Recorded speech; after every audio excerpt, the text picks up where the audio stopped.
सर्वांना शुभ सकाळ. आपल्या चेतना ते ब्रह्मांडापर्यंतच्या प्रवासाच्या सेशनमध्ये सगळ्यांचं स्वागत आहे.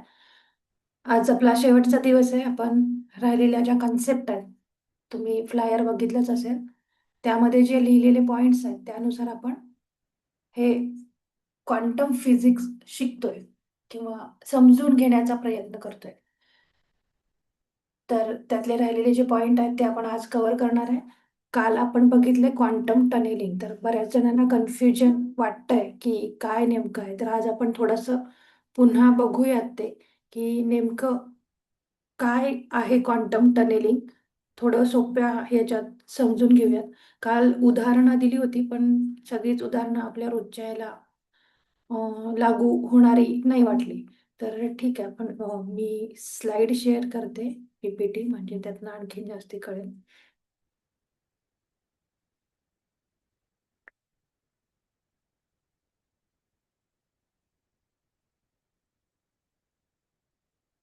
तर काल आपण बघितलंच आहे ऑलरेडी की क्वांटम टनेलिंग म्हणजे काय. तर जे काही अ, उदाहरण दिलं होतं की भिंतीतनं आरपार जाणं किंवा टनेल म्हणजे बोगदा, तर ही ऍक्च्युली रूपकात्मक म्हणू शकतो किंवा एक समजण्यासाठीची म्हणून उदाहरणं होती. तर ऍक्च्युअल मध्ये आपल्या आयुष्यामध्ये आपल्याला त्याचा उपयोग कसा करायचा आहे, तर ते आपण बघणार आहोत. परत एकदा थोडक्यात आपण बघूया क्वांटम टनेलिंग म्हणजे काय, त्याची डेफिनेशन नुसार काय येतंय ते बघू. की क्वांटम मेकॅनिक्समध्ये किंवा क्वांटम फिजिक्समध्ये कण जे आहेत ते भिंतीतनं आरपार जाण्याची शक्यता, तिथे सगळेच कण जातील असं अजिबात नाहीये. शक्यता किंवा त्याला इंग्लिशमध्ये प्रोबॅबिलिटी म्हटलं जातं. तर ही जी काही अद्भुत गोष्ट घडते त्याला क्वांटम टनेलिंग म्हणतात. मग क्वांटम मेकॅनिक्समध्ये काय होते, आता हे कण भिंतीतनं कसे जातात, आता आपण डबल स्लिट एक्सपेरिमेंट बघितली. त्याच्यामध्ये दोन प्रकारचे कण आहेत. एक तर स्थूल कण जे आहेत मोठ्या आकाराचे म्हणू आपण, ते जर भिंतीतनं आरपार घालवायचे म्हटले, म्हणजे फॉर एक्झाम्पल मोठा कण म्हणजे अनेक कणांपासून बनलेली वस्तू, म्हणजे बॉल घेऊया, चेंडू. ठीक आहे, त्याला जर भिंतीतनं आरपार घालवायचं म्हटलं तर शक्य आहे का? म्हणजे आपल्या बुद्धीला, डोळ्यांना न पटणारी गोष्ट आहे ती. बरोबर आहे, आणि ते जाणार नाहीये, बरोबर. डायरेक्ट की किंवा बॉलनं भिंतीच्या मध्ये भोग पाडलं, छिद्र पाडलं आणि बॉल पलीकडे गेला, असं होऊ शकतं का? नाही. तर का होऊ शकत नाही? कारण ते स्थूल कण एकत्रित येऊन बनलेली वस्तू म्हणजे बॉल किंवा तो चेंडू आहे म्हणून. पण ते जर सूक्ष्म कण, इलेक्ट्रॉनच्या स्वरूपातला कण, जे आपण डबल स्लिट एक्सपेरिमेंट मध्ये बघितलं की जर इलेक्ट्रॉन जेवढा असतो किंवा जेवढा सूक्ष्म आहे तेवढा जर कण घेतला, तर जर ऑब्झर्वर नसेल, म्हणजे तिथे डोळा नसेल, तर तो कण तरंगाच्या रूपात दिसतो. आणि जर तिथं बघणारा असेल तर तो कणाच्या रूपात दिसतो. बरोबर, म्हणजे इथे प्रोबॅबिलिटी आहे, दोन्ही शक्यता दाखवल्यात. मग हे सूक्ष्म कण जे आहेत, एकतर क्वांटम फिजिक्स ही कन्सेप्ट सूक्ष्म गोष्टींसाठी लागू पडते म्हणून त्याचे नियम वेगळे आहेत. आणि क्लासिकल फिजिक्स जे आहे ते स्थूल गोष्टींसाठी लागू पडते म्हणून त्याचे नियम वेगळे आहेत. किंवा स्थूल गोष्टींच्या साठी लागू पडणाऱ्या फिजिक्सचे नियम सूक्ष्म गोष्टींसाठी सेम लागू पडत नाहीत. त्याचे नियम वेगळे बनलेत किंवा त्याचे निकाल वेगळे लागले म्हणून त्याचे नियम वेगळे दिसले किंवा बनवावे लागले किंवा त्याचा अभ्यास करून ते निघाले त्यातनं की सूक्ष्म फिजिक्स किंवा सूक्ष्म कण म्हणू आपण आणि स्थूल कण. तर सूक्ष्म जगतासाठीचं फिजिक्स आणि स्थूल जगतासाठीचं फिजिक्स, याचे दोन्हीचे नियम वेगळे का करावे लागले? कारण स्थूलचे सूक्ष्मला लागू पडत नव्हते किंवा नाही आहेत हे कळलं शास्त्रज्ञांना, म्हणून ते नियम वेगळे झालेले आहेत. त्याच्यात त्यांनी स्वतःच्या मनाने बनवलेले नाही आहेत, ते प्रयोगांती सिद्ध झालेले आहेत आणि म्हणून ते नियम बनले वेगळे वेगळे. तर स्थूल कण जेव्हा असतात तेव्हा ते हे बॅरियर म्हणू आपण. भिंत म्हणजे, बरोबर, भिंत म्हणजे बॅरियर. बॅरियर म्हणजे काय? बॅरियर इंग्लिशमध्ये म्हणतात, मराठीमध्ये काय म्हणतात? अडथळा. तर हा भिंतीचा अडथळा पार करणं स्थूल कणांना शक्य नाहीये. का? कारण त्यांच्यामध्ये तेवढा ऊर्जेचा स्तर नाहीये, तेवढी ऊर्जा नाहीये तो अडथळा पार करण्या इतपत.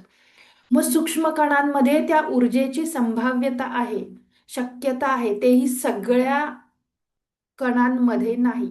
शक्यता म्हटले ना, इथे सुपरपोजिशन कन्सेप्ट आपण बघितली. जे सूक्ष्म कण असतात त्यांच्यामध्ये अनेक शक्यता निर्माण होतात. जसं की आत्ता आपण डबल स्लिटचं ऐकलं, पुन्हा पहिल्या दिवशी पण बघितलं की ते सूक्ष्म कण आहेत. ते जेव्हा फेकले जातात दोन फटींमधनं, तेव्हा ते तरंगाच्या रूपात त्यांचं वागणं दाखवतात, बिहेवियर दाखवतात. पण जेव्हा आपल्यासारखा ऑब्झर्वर तिथे असतो, तेव्हा तेच सूक्ष्मकण दोन फटींमधनं पाठवल्यावरती फक्त दोनच लाईन क्रिएट करतात, तयार करतात, म्हणजे कण स्वरूपात बिहेव करतात, वागतात. मग हे जे क्वांटम टनेलिंग आहे ते स्थूल कणांसाठी लागू होत नाही, कारण स्थूल कण हे क्लासिकल फिजिक्सचं उदाहरण आहे. मग क्वांटम टनेलिंग हे क्वांटम फिजिक्सचं उदाहरण आहे. मग क्वांटम फिजिक्समध्ये सूक्ष्म कणांवरती आधारित गोष्टी घडतात, म्हणून क्वांटम टनेलिंग हे सूक्ष्म स्तरावरती घडतं, म्हणजेच हायर ऊर्जेच्या स्तरावरती घडतं. जोपर्यंत आपण लोअर ऊर्जेमध्ये आहे, लोअर फ्रिक्वेन्सीमध्ये आहे, म्हणजे आपण स्थूल कणाच्या रूपामध्ये आहे, तेव्हा या गोष्टी शक्य नाही आहेत. म्हणून काल जी काही ग्रुपवरती डिस्कशन झालं किंवा उदाहरणं दिली गेली की क्वांटम टनेलिंग म्हणजे काय, जेव्हा ध्यानात असं होतं तेव्हा दुसऱ्या जगाचा अनुभव घेणं किंवा जे काही आहे, हे कधी होऊ शकतं, जेव्हा आपला अवेअरनेस म्हणा किंवा आपली ऊर्जा हायर लेवलला जाते आणि आपलं सूक्ष्म शरीर जागृत होतं, आपली चेतना हायर लेवलची जागृत होते, किंवा आपण हायर चेतनेत जेव्हा जातो तेव्हा त्या अनुभूती येतात, बरोबर. जेव्हा आपण इथे दुःखात आहे, अडचणीत आहे, भीतीमध्ये आहे, म्हणजे खूप जास्ती डेन्सिटीवाल्या, म्हणजे गुरुत्वाकर्षण जास्त असलेल्या ठिकाणी असो आपण, किंवा त्या भावनेमध्ये असो आपण, तर तिथे हे घडणं शक्य नाही आहे. म्हणून हे आपल्या रोजच्या आयुष्यात समजून घेणं गरजेचं आहे. मग हे क्वांटम टनेलिंग कुठे होत आहे, तर जे आपली ऊर्जेचा स्तर जेव्हा हायर असतो तेव्हा. म्हणून काल त्या पिक्चरचं नाव सांगितलं, त्यासाठी सांगितलं, तो जर पिक्चर बघितला तर त्याच्यात ती जी मुलगी दाखवली आहे, तिचा ऊर्जेचा स्तर इतका हायर असतो, तिचं स्पीड इतकं फास्ट असतं की खूप जास्ती गर्दी, ती माणूसच असते पण खूप जास्ती गर्दीच्या ठिकाणी सगळी माणसं दिसत असतात, ती इतक्या स्लोली चालताना दिसतात. भलेही आपल्या नॉर्मल जगात आपल्याला ते फास्ट दिसतात, पण तिच्या तुलनेनं बाकीची सगळी एकदम हळूहळू जाणवतात, आणि ती इतक्या स्पीडनं, म्हणजे प्रकाशाच्या स्पीडपेक्षाही जास्त स्पीड असतं तिचं. त्यामुळं जेव्हा ऊर्जेचा स्तर हाय असो, बघा आपल्याला माहिती नाही तुमच्यापैकी कोणी अनुभवले की नाही, पण बऱ्याचदा असं होतं की आपण गर्दीच्या ठिकाणी असतो पण खूप सारी लोक आपल्याला बघू शकत नाही, जे आपल्या फ्रिक्वेन्सीला मॅच करणारे आहेत तेवढीच बघतात. मग याच्यात पुन्हा कन्सेप्ट समजून घ्यायला हवी, सूक्ष्म कणाची, ऊर्जेच्या स्तराची. मग याच्यामध्ये काय होतंय की बऱ्याचदा आपल्याला घरात सुद्धा, ग्रुपवरती शेअर केलं होतं ना सुलक्षणा मॅडमनी, की घरी काहीतरी शोधत होते ते, काय पर्स किंवा काय वस्तू, आणि तिथं बघितली खूप वेळा, पण ती दिसलीच नाही आणि सापडलीच नाही, परत शोधत राहिले ते, आणि दुसऱ्या दिवशी त्यांना ती त्याच ठिकाणी सापडली. म्हणजे काय झालं, जेव्हा आधी ते शोधत होते तेव्हा त्यांचा ऊर्जेचा स्तर जो आहे तो त्या जी काही वस्तू होती तिला मॅच होत नव्हता, त्यामुळे ती दिसतच नव्हती. तिथंच होती पण दिसत नव्हती. भ्रम, इल्युजन जे आहे ना आपलं, ऑप्टिकल इल्युजन, डोळ्याचा भ्रम, मेंदूचा भ्रम, तो कसा काम करतो हे प्रत्यक्ष उदाहरण आहेत. फक्त त्याच्यावर विश्वास आपला बसत नाही, आपल्याला वाटतं की नाही मी कुठेतरी दुसरीकडे बघितलं, तिथंच बघितलं नाही, आणि ठीक आहे माझ्याकडनं तेवढं लक्ष दिलं गेलं नसेल. पण असं होत नसतं. ते भ्रम जो काही क्रिएट करतो डोळा आणि बुद्धी, ह्याच्यापेक्षाही आपला ऊर्जेचा स्तर त्याच्यात खूप महत्वाचं काम करतोय. काय महत्वाचं काम करतोय, जेव्हा ऊर्जा जास्त असते तेव्हा आपलं निरीक्षण, ऑब्झर्वेशन जे आहे ना खूप स्ट्रॉंग असतं. बारीक बारीक गोष्टी ज्या बाकीच्यांनाही दिसू शकत नाहीत त्या आपल्याला दिसतात आणि अनुभवायला येतात. मग ती वस्तू नंतर त्याच ठिकाणी का सापडली, कारण ऊर्जेचा स्तर वाढला. म्हणून खूपदा जे आपल्याला 21 दिवसाच्या आयुष्य बदलाचं शास्त्र जे आहे त्याच्यामध्ये टेक्निक सांगितलेले आहेत ना, 3 बोटांची टेक्निक, हृदय मेडिटेशन, 1-1 मिनिटाच्या आहेत त्या, फार नाही आहेत, किंवा लिफ्टची एक्सरसाइज. तर जर काही सापडत नसेल वस्तू तर ती करून मग जर शोधायला लागलो तर सापडते. का सापडते, कारण आपण आधी ऊर्जेच्या लोअर फ्रिक्वेन्सीमध्ये असतो. आणि जेव्हा आपण हृदय मेडिटेशन करतो, हृदय म्हणजे प्रेमाचं प्रतीक, बरोबर, जिथून प्रेमाची भावना निर्माण होते, म्हणजे सगळ्यात आपल्या शरीरामध्ये कमीत कमी वेळात जास्तीत जास्त ऊर्जेच्या स्तरावर पोहोचवणारं चक्र म्हणजे हृदय चक्र आहे. तर आणि प्रेमाची भावना आहे, हृदय चक्र म्हणण्यापेक्षा प्रेमाची भावना म्हणू आपण, म्हणजे प्रॅक्टिकल आयुष्यातलं उदाहरण किंवा इम्प्लिमेंटेशनसाठीचं आवश्यक सांगेल की ऊर्जेचा स्तर वाढवायचा असेल तर सगळ्यात फास्ट रिझल्ट देणारी भावना म्हणजे प्रेमाची भावना. जेवढ्या प्रेमाच्या भावनेमध्ये आपण असू, मग आता ही प्रेमाची भावना अनकंडिशनल प्रेम इथे, ठीक आहे. ते बाकीच्या प्रेमाचं म्हणजे ते प्रेम पण समजलं पाहिजे कुठलं आहे ते. तर ऊर्जा वाढवण्यासाठी प्रेमाची भावना खूप पटकन रिझल्ट देते. मग जेव्हा आपण हायर ऊर्जेत असतो, तेव्हा आपल्याला जास्तीत जास्त ज्ञान प्राप्त होतं किंवा जास्तीत जास्त गोष्टी दिसू शकतात. म्हणजे चेतनेचा स्तर आहे तो जास्ती उंच असतो. मग हे का होतं? इल्युजनमुळं, भ्रम. म्हणून हे क्वांटम टनेलिंग कधी होणार आहे? जेव्हा आपण उच्च स्तरावरती असू, ऊर्जेच्या उच्च स्तरावरती, म्हणजे सूक्ष्म कणामध्ये आपलं रूपांतरण असेल किंवा आपलं शरीर किंवा सूक्ष्म शरीर जेव्हा जागृत होईल, हायर ऊर्जेत गेल्यावरच सूक्ष्म शरीर जागृत होतं किंवा आत्म्याची अनुभूती येते. मग जेव्हा हे सूक्ष्म शरीर जागृत होतं किंवा त्याच्या अनुभूती येतात, तेव्हा क्वांटम जंप काय, क्वांटम एन्टँगलमेंट काय, क्वांटम टनेलिंग काय, सगळं घडू शकतं. ह्याला फक्त नावं वेगवेगळी दिलेत. Basic concept double slit experiment आहे सगळीकडे. म्हणजे स्थूल कणाचं सूक्ष्म कणामध्ये रूपांतरण. हायर ऊर्जा असेल तेव्हा सूक्ष्म कण, लोअर ऊर्जा असेल तेव्हा स्थूल कण. मग त्याचे नियम वेगवेगळे आहेत. म्हणून भ्रम जे म्हणतो ना आपण, का भ्रम कळाला? जेव्हा हे कण बदलले गेले, स्थूल वर्ण सूक्ष्म वर्ग गेले, तेव्हा त्याला नियम वेगळा लागला. स्थूल कणाला आपला क्लासिकल फिजिक्सचा नियम लागू पडतो आणि सूक्ष्म कणांना क्वांटम फिजिक्सचा. म्हणून या गोष्टी किंवा देजावू इफेक्ट जो काय म्हणतो आपण, हे देजावू म्हणजे काय? हे आपली बुद्धी एक्सेप्ट करत नाही, नाही म्हणून हे नावं दिलेली आहे त्याला. थोडक्यात एकदम सोपं, सूक्ष्म आणि स्थूल, बस, बाकी काही लक्षात ठेवायची गरज नाही आहे. किंवा हायर ऊर्जा आणि लोअर ऊर्जा, हायर फ्रिक्वेन्सी लोअर फ्रिक्वेन्सी, एवढं जरी कळलं ना तरी बास आहे. बाकी हे देजावू इफेक्ट म्हणा किंवा आणि काय खूप 1708 नाव आहेत त्याला, त्याच्यात पुन्हा कन्फ्युजन क्रिएट होतं. किंवा त्या कन्सेप्ट सायंटिफिकली पुन्हा बघायला गेल्या की एखाद दुसरं वाक्य किंवा शब्द त्याच्यात कमी जास्त किंवा वेगळे असतात, मग त्याच्यातनं कन्फ्युजन क्रिएट होतं. जसं की क्वांटम जंप, क्वांटम हा शब्द कॉमन आहे, पण जंप वेगळा आहे, टनेलिंग वेगळा आहे, एन्टँगलमेंट वेगळा आहे, बरोबर. तर हे सगळं जे आहे त्याचा बेस, मूळ महत्वाचे ना. मूळ म्हणजे बीज कुठलं आहे. जर आंब्याचं बी असेल तर वरती झाड आंब्याचं येणार आहे. खाली जर कारल्याचं बी असेल तर झाडाला आंबे नाही लागणार आहे, बरोबर.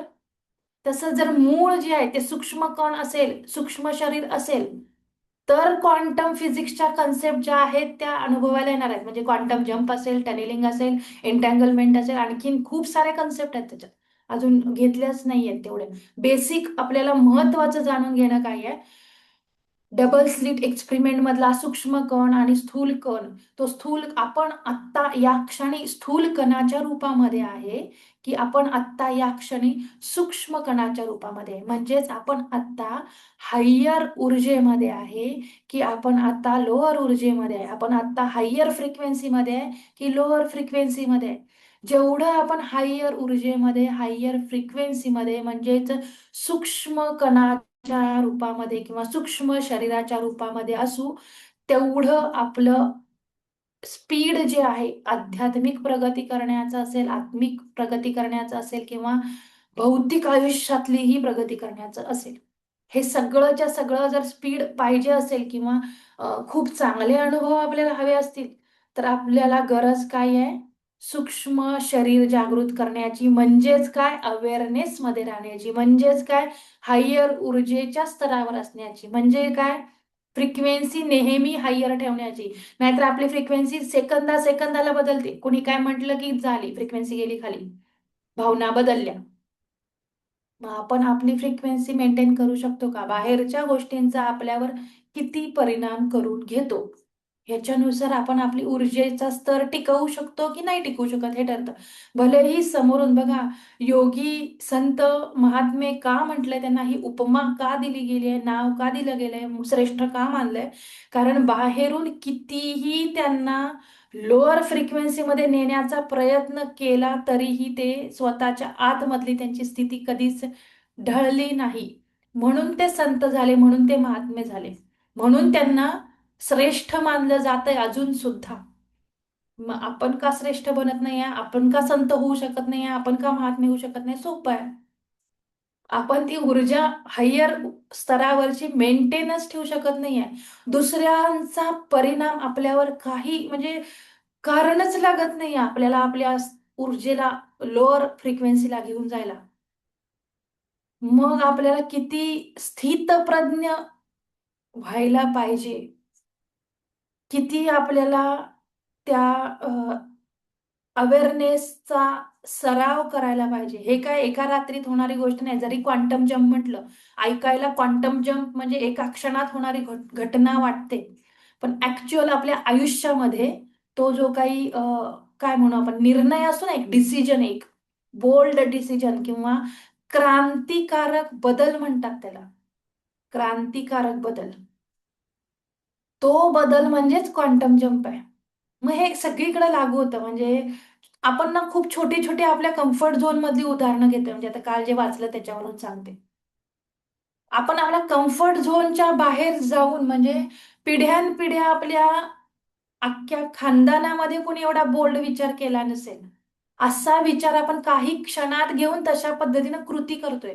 विचार तर सगळे करतात, आतल्या आत करतात, बाहेर करतात, लिहितात, सगळं करतात. पण ते पाऊल उचलणं म्हणजे क्वांटम जंप आहे. म्हणजे क्वांटम लेवलला आपण बदलतोय, म्हणजे आपण क्वांटम टनेलिंग करू शकतोय, म्हणजे आपण क्वांटम एन्टँगलमेंट अनुभवू शकतोय.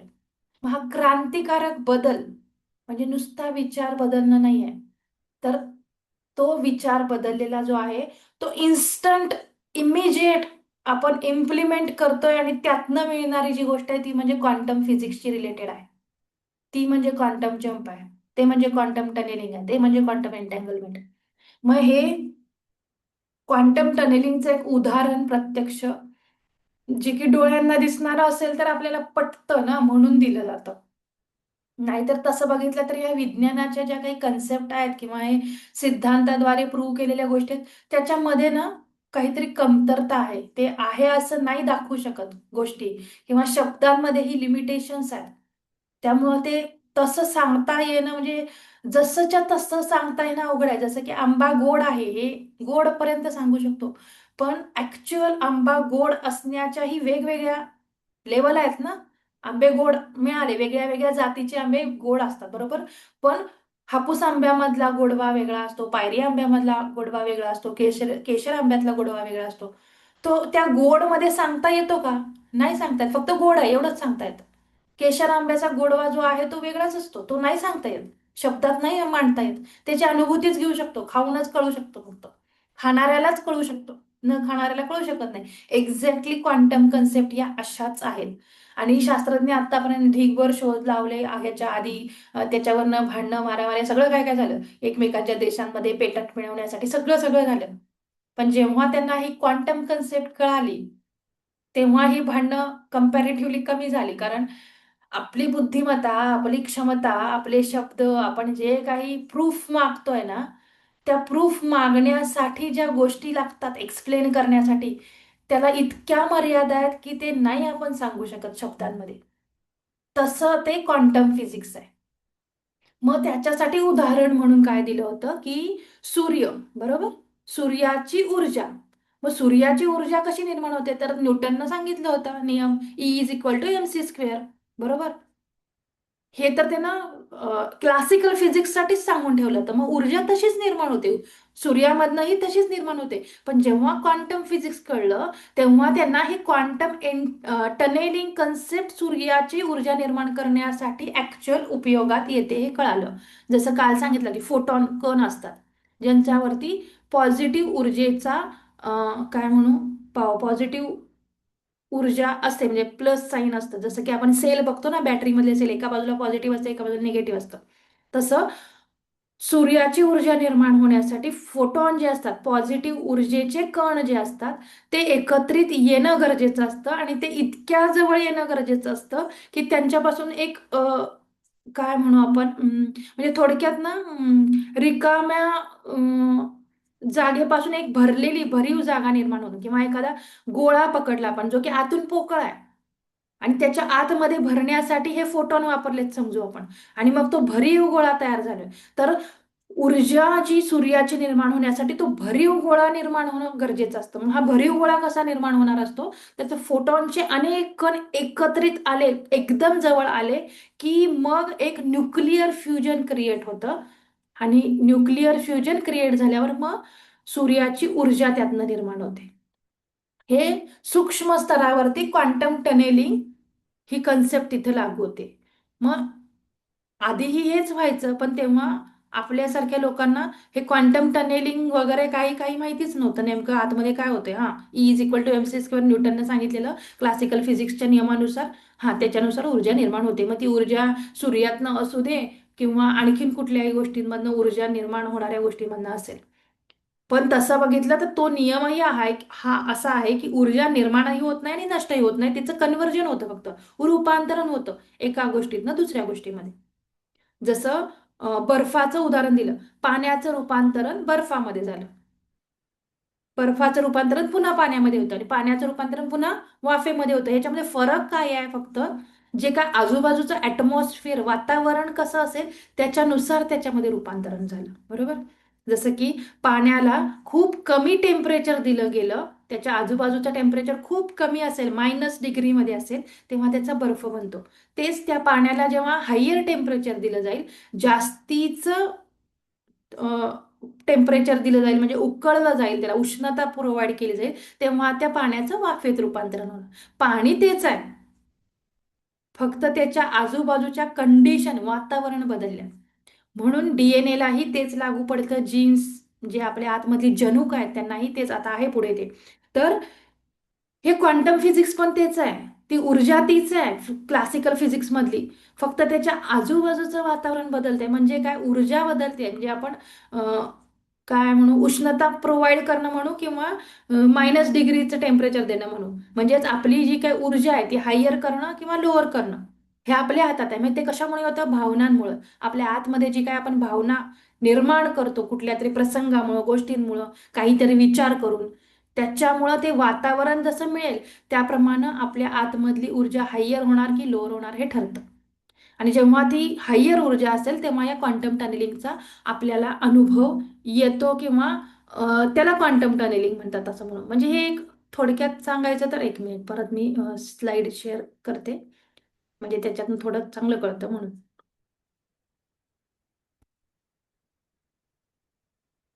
येस. तर हे कण भिंतीतनं पार होणं म्हणजे काय आहे, आपल्याला फक्त हे उदाहरणासाठी, ठीक आहे. त्याच्यानंतर ना हे सूर्याचं सांगितलं. मग आपल्या रोजच्या आयुष्यामध्ये आपण अशा कोणकोणत्या वस्तू वापरतो ज्याच्यामध्ये टनेलिंग वापरलंय. मग ज्या मायक्रोचिप्स, म्हणजे छोट्यातली छोटी गोष्ट आहे पण खूप मोठं काम करते, अशा ज्या गोष्टी आहेत ना त्याच्या सगळीकडे क्वांटम टनेलिंग. म्हणजे मी काल म्हटलं ना, पेन ड्राईव्ह दिसतो एवढा, ऍक्च्युली त्याच्या बाहेरचं कव्हर आहे ते मोठं असतं, त्याच्या आतमधली जी चिप असते ना ती खूप एवढी, म्हणजे आपल्या बोटाचं पेर आहे ना त्याच्या पण अर्धी असते, एवढी छोटी असते ती चिप. आणि त्याच्यामध्ये तेवढ्या जीबीचा डेटा, टीबीचा डेटा किंवा हार्ड ड्राईव्हचं उदाहरण दिलं, तो मावतो. तोच डेटा जेव्हा आपण लॅपटॉपवरती किंवा कम्प्युटरवरती ठेवतो तेव्हा आपला कम्प्युटर किंवा लॅपटॉप हँग होतो, कारण तो एवढा मोठा डेटा असतो, एवढ्या साईजचा. पण त्या एवढ्याशा चिपमध्ये कसं काय मावतो, तर त्याच्यामध्ये हे क्वांटम फिजिक्स कन्सेप्ट वापरलेले आहेत. तर या स्लाइड जरा काल पुन्हा, म्हणजे शेवटच्या मोमेंटला बनवलेत समजण्यासाठी म्हणून, त्यामुळे रंगीत नाही आहेत, तर समजून घ्या फक्त की ह्याच्यात काल उदाहरण दिलं की इलेक्ट्रिकल इलेक्ट्रॉनिक्स बॅकग्राऊंड असणाऱ्यांसाठी सेमी कंडक्टर हे खूप बेस्ट एक्झाम्पल आहे क्वांटम टनेलिंगसाठी. मग सेमी कंडक्टर म्हणजे काय, जो की असा पदार्थ ज्याची विद्युत वाहकता चालक आणि निरोधक यांच्या मधली असते, म्हणजे एक दुवा म्हणू आपण, मधला पार्ट म्हणू, त्याला सेमी कंडक्टर म्हणतात. आणि ते सेमी कंडक्टरचे मटेरियल इथं दिलेत उदाहरण म्हणून, सिलिकॉन आणि जर्मेनियम. तर मग हे सेमी कंडक्टर जे आहे त्यातलं आत्ता वापरलं जाणारं सिलिकॉन आहे ते आधुनिक इलेक्ट्रॉनिक्सचा पाया म्हटले. मग आपल्यासाठी रोजच्या आयुष्यामध्ये आधुनिक क्वांटम टनेलिंगचा पाया म्हणजे काय आहे? अवेअरनेस. म्हणजे आपल्याला स्वतःला हायर ऊर्जेमध्ये ठेवणं. परत दुसरं आणखीन एक उदाहरण, आता ही उदाहरणं बाकीच्या फील्डमधली देता येत नाही आहेत, किंवा आत्ताच्या आपल्या आजूबाजूला वापरल्या जाणाऱ्या वस्तू ज्या आहेत त्या मॅक्झिमम इलेक्ट्रॉनिक्स वस्तू ज्या आहेत ज्याच्यामध्ये या क्वांटम कन्सेप्ट दाखवू शकतो आपण. बाकीच्या ठिकाणी आपण तसं बघितलं तर प्रत्येक क्षणाला क्वांटम फील्डमध्येच जगत असतो. इवन आपल्याला जे विचार येतात ना ते क्वांटम फील्डमधून येतात, आपण निर्माण करत नाही. हे खूप मोठं कटू सत्य आहे. आपल्याला वाटतं फ्री विल, फ्री चॉईस काय जे म्हणू, पण त्याचाही कंट्रोल क्वांटम फील्डमध्ये आहे. हे खूप सूक्ष्म लेवलला जाऊन जेव्हा अभ्यास करतो ना तेव्हा कळतं. तोपर्यंत ते थोडंसं काय म्हणू आपण, पचवायला अवघड आहे. ठीक आहे. म्हणजे तसं बघितलं तर आपण किती जरी हायर चेतनेमध्ये गेलो तरी गुलाम असल्यासारखे आहोत म्हणू शकतो आपण. कारण एक असा फोर्स, एक अशी शक्ती जी आहे, आपले विचार सुद्धा काय यायला पाहिजेत हा कंट्रोल त्याच्याकडे. त्यामुळं हे थोडं निगेटिव्हली पण घेतलं जाऊ शकतं. त्यामुळे त्याच्यावरती जास्ती बोलण्यात काही अर्थ नाही. सध्या आपण आपल्या क्षमता कशा वाढवता येतील त्याच्यावर बघू, म्हणून हे क्वांटम फिजिक्स शिकतो. समजून घेतोय, शिकतोय म्हणण्यापेक्षा समजून घेतोय. आतापर्यंत आपण खूप काही शिकलोय, फक्त समजलं नाहीये आपल्याला म्हणण्यापेक्षा आपल्याला इम्प्लिमेंटेशन जमलेलं नाहीये, कारण समजलं नाही म्हणून. तर हे जे काही क्वांटम टनेलिंग मध्ये सेमी कंडक्टर म्हणून जे आहे ते खूप छान एक उदाहरण आहे. पुन्हा हे रूपकात्मक उदाहरण आहे. ॲज इट इज ऍक्च्युअल त्या कन्सेप्टला नाही सांगता येत. जसं मगाशी मी आंब्याचं उदाहरण दिलं, ते अनुभवावंच लागतं. ठीक आहे. तर ह्या सगळे नावं आहेत फक्त ती समजून सांगण्यासाठी. अनुभूती हीच सगळ्यात श्रेष्ठ आहे त्याला समजून घ्यायचं असेल तर. दुसरं उदाहरण म्हणजे ट्रान्झिस्टर. मग आपला जो स्मार्टफोन आहे, आपण स्क्रीन टच मोबाईल वापरतो ना हल्ली सगळेजण, या स्क्रीन टच मोबाईलमध्ये असे कोट्यावधी नाही अब्जावधी ट्रान्झिस्टर आहेत. म्हणजेच याच्यामध्ये क्वांटम टनेलिंगचा उपयोग केलेला आहे. ट्रान्झिस्टर काय करतात? इलेक्ट्रॉनिक स्विच, जसं आपल्याकडे ऑन ऑफ करायला स्विच असतो, पण तसं बघितलं तर त्याला त्याला आतमधून वायर असते बरोबर. त्या वायरमधनं तो करंट पास होत असतो आणि ऑन ऑफ बटन असतं बरोबर. पण हल्ली काय झालंय, सेन्सरचे आलेत ना गोष्टी, सगळ्या इलेक्ट्रॉनिक्स वस्तू सेन्सरमध्ये आल्यात. मग या सेन्सरवाल्या ज्या गोष्टी आहेत ना त्या क्वांटम टनेलिंगचा उपयोग करतात, किंवा तिथे क्वांटम टनेलिंग कन्सेप्ट वापरलेली आहे. जेवढी छोट्यातली छोटी वस्तू असेल तेवढ्या त्या वस्तूंमध्ये क्वांटम फिजिक्सचा उपयोग केलेला आहे हे समजून जायचं.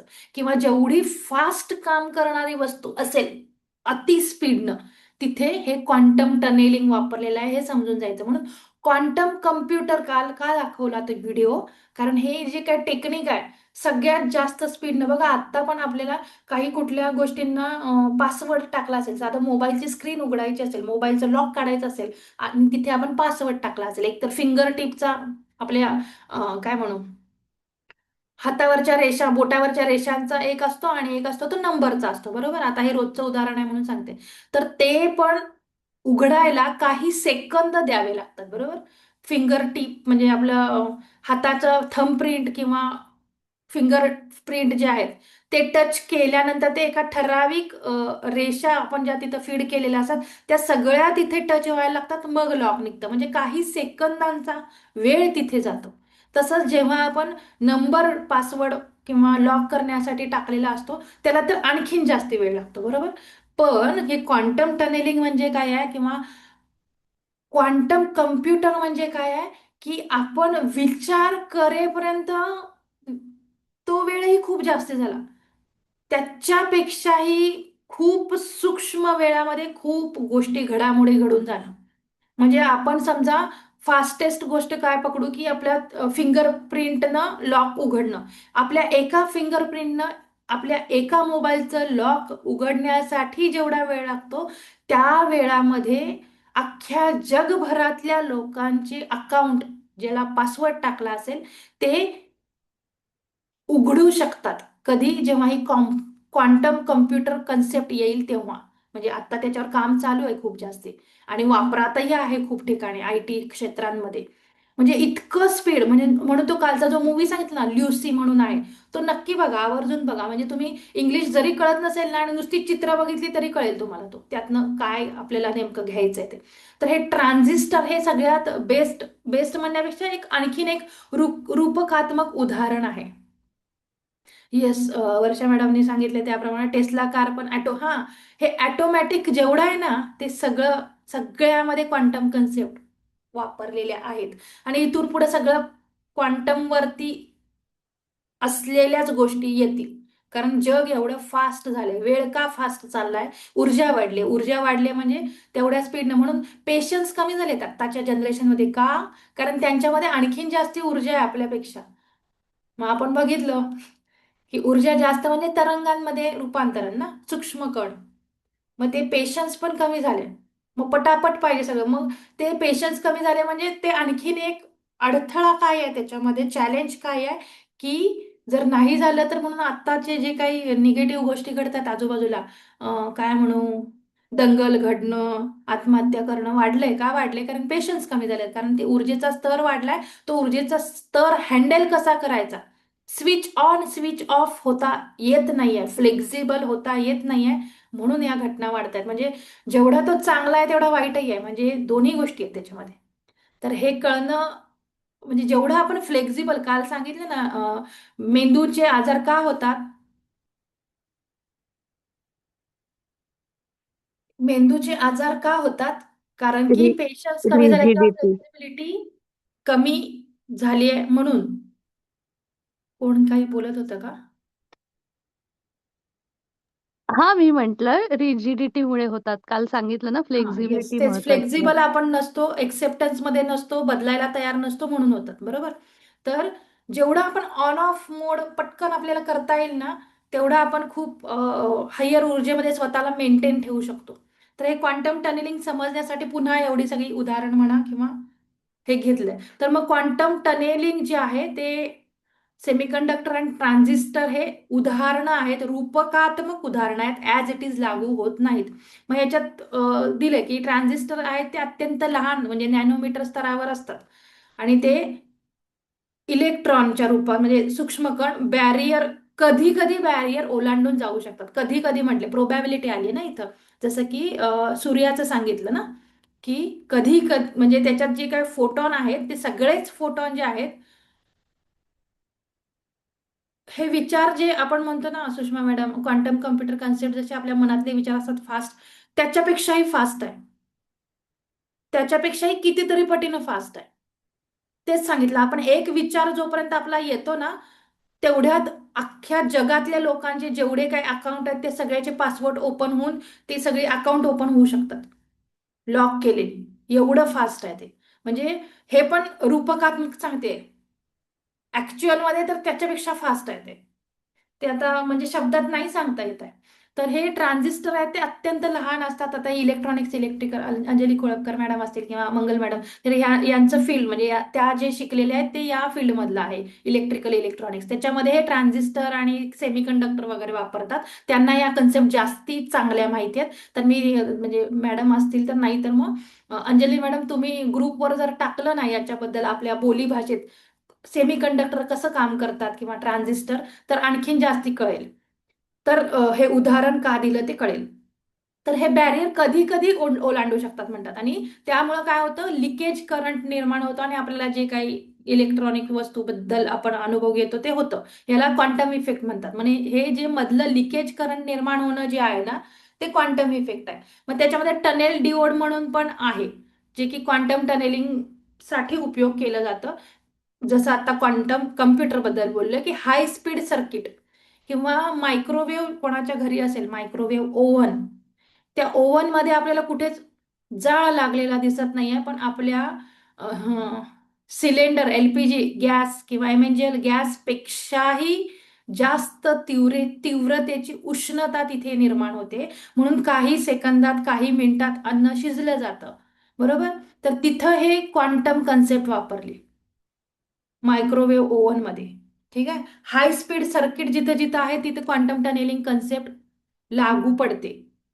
मग इथे थोडक्यात समजण्यासाठी पण प्रश्न दिलेत आणि पुन्हा डाव्या बाजूला बघितलं तर क्वांटम टनेलिंग म्हणजे काय, सूक्ष्म कणांमध्ये जे घडतंय, प्रोबॅबिलिटी सगळ्याच कणांमध्ये घडेल असं नाहीये. सूक्ष्म कण जे आहेत ते सुपर पोझिशन मध्ये आहेत.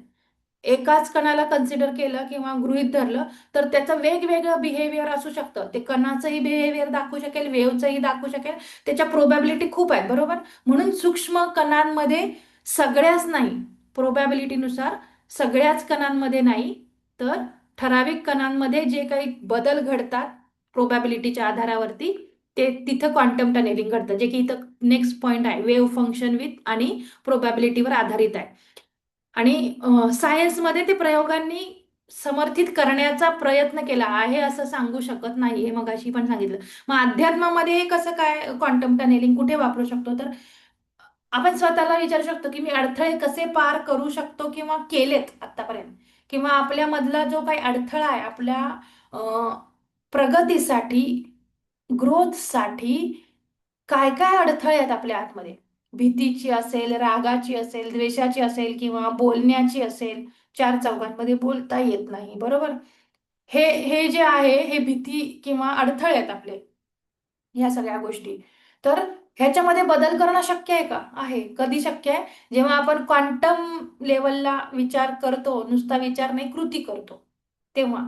मग भारतीय तत्वज्ञानानुसार किंवा आता आपण जे काही आध्यात्मिक आणि विज्ञानाचं कनेक्शन करतोय त्याच्यामध्ये अंतर्मुखता म्हणजेच काय, अवेअरनेस. साक्षीभाव म्हणजेच काय, पुन्हा अवेअरनेस. वैराग्य कधी येऊ शकतं, जेव्हा हायर ऊर्जेत असू तेव्हा. सातत्यपूर्ण साधना कधी होऊ शकते, त्याला पण ऊर्जाच लागते. किती जरी ठरवलं, कित्येक जण असतात की खूप वर्षानुवर्ष दर जानेवारीच्या 1 तारखेला ठरवतात की मी या वर्षात रोज हे करणार, ते करणार.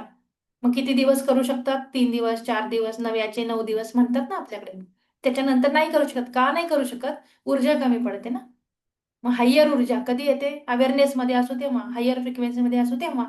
मग हे सगळं अध्यात्माला का का घेतोय आपण, का शिकतोय, काय समजून घेतोय, कारण अल्टिमेटली सगळ्याचं जे काही मूळ आहे ते अवेअरनेस वाढवणं हेच आहे.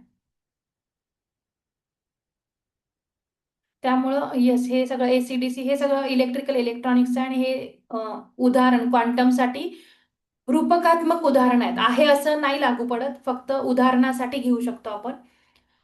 तर थोडक्यात आपल्याला क्वांटम टनेलिंग म्हणजे काय आपल्या आयुष्यातलं ते बघायचं. क्वांटम बॅरियर म्हणजे जी भिंत म्हटलंय पार करणं, ते म्हणजे आपल्या जीवनातले अडथळे आहेत, प्रोबॅबिलिटी शक्यता काय आहेत ते बघणं. टनेलिंग म्हणजे काय, नवीन संधी शोधण्याची वृत्ती म्हणजे टनेल.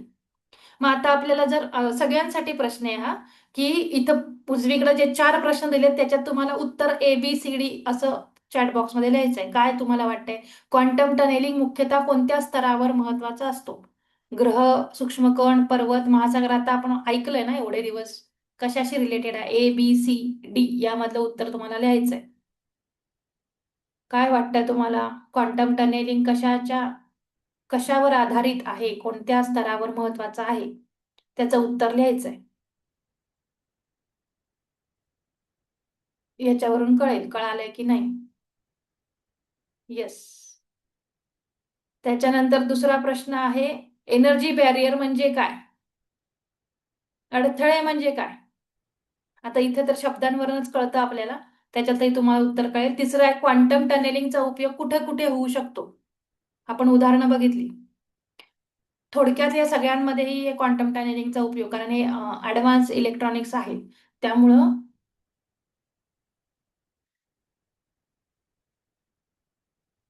टनेलिंग या शब्दाचा अर्थ काय आहे, प्रत्यक्ष बोगदा आहे का, की प्रोबॅबिलिटी मुळे बॅरियरच्या पलीकडे कण आढळण्याची शक्यता आहे. शेवटच्या प्रश्नाचं उत्तर द्या, त्याच्यावरनं समजून जाईल. बाकीचे तर ठीक आहे, शब्दांवरनच कळतील. टनेलिंग म्हणजे टनेलिंग शब्दाचा अर्थ काय आहे, प्रत्यक्ष बोगदा आहे का, क्वांटम प्रोबॅबिलिटीमुळे बॅरियरच्या पलीकडे कण आढळण्याची शक्यता म्हणजेच टनेलिंग, बरोबर. ठीक आहे, येस, म्हणजे कळालंय तुम्हाला. चालेल, पुढे जाऊया आपण आता. मला वाटतंय कळालं असेल तुम्हाला सगळ्यांना की काय टनेलिंग म्हणजे काय नेमकं.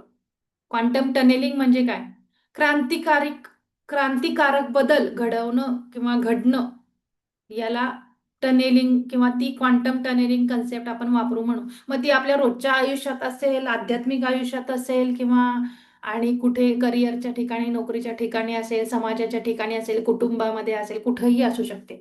मग तिथं आपल्याला ते मी काल पण म्हटलं की कम्फर्ट झोनच्या बाहेर जाऊन घेतलेला निर्णय, नुसता निर्णय नाही, त्याच्याबद्दल कृती कृती करणं, हेजिटेशन न ठेवता, की मग मी हे केलं की हे होईल, ते एक होईल म्हणून विचारच करत राहतो आपण.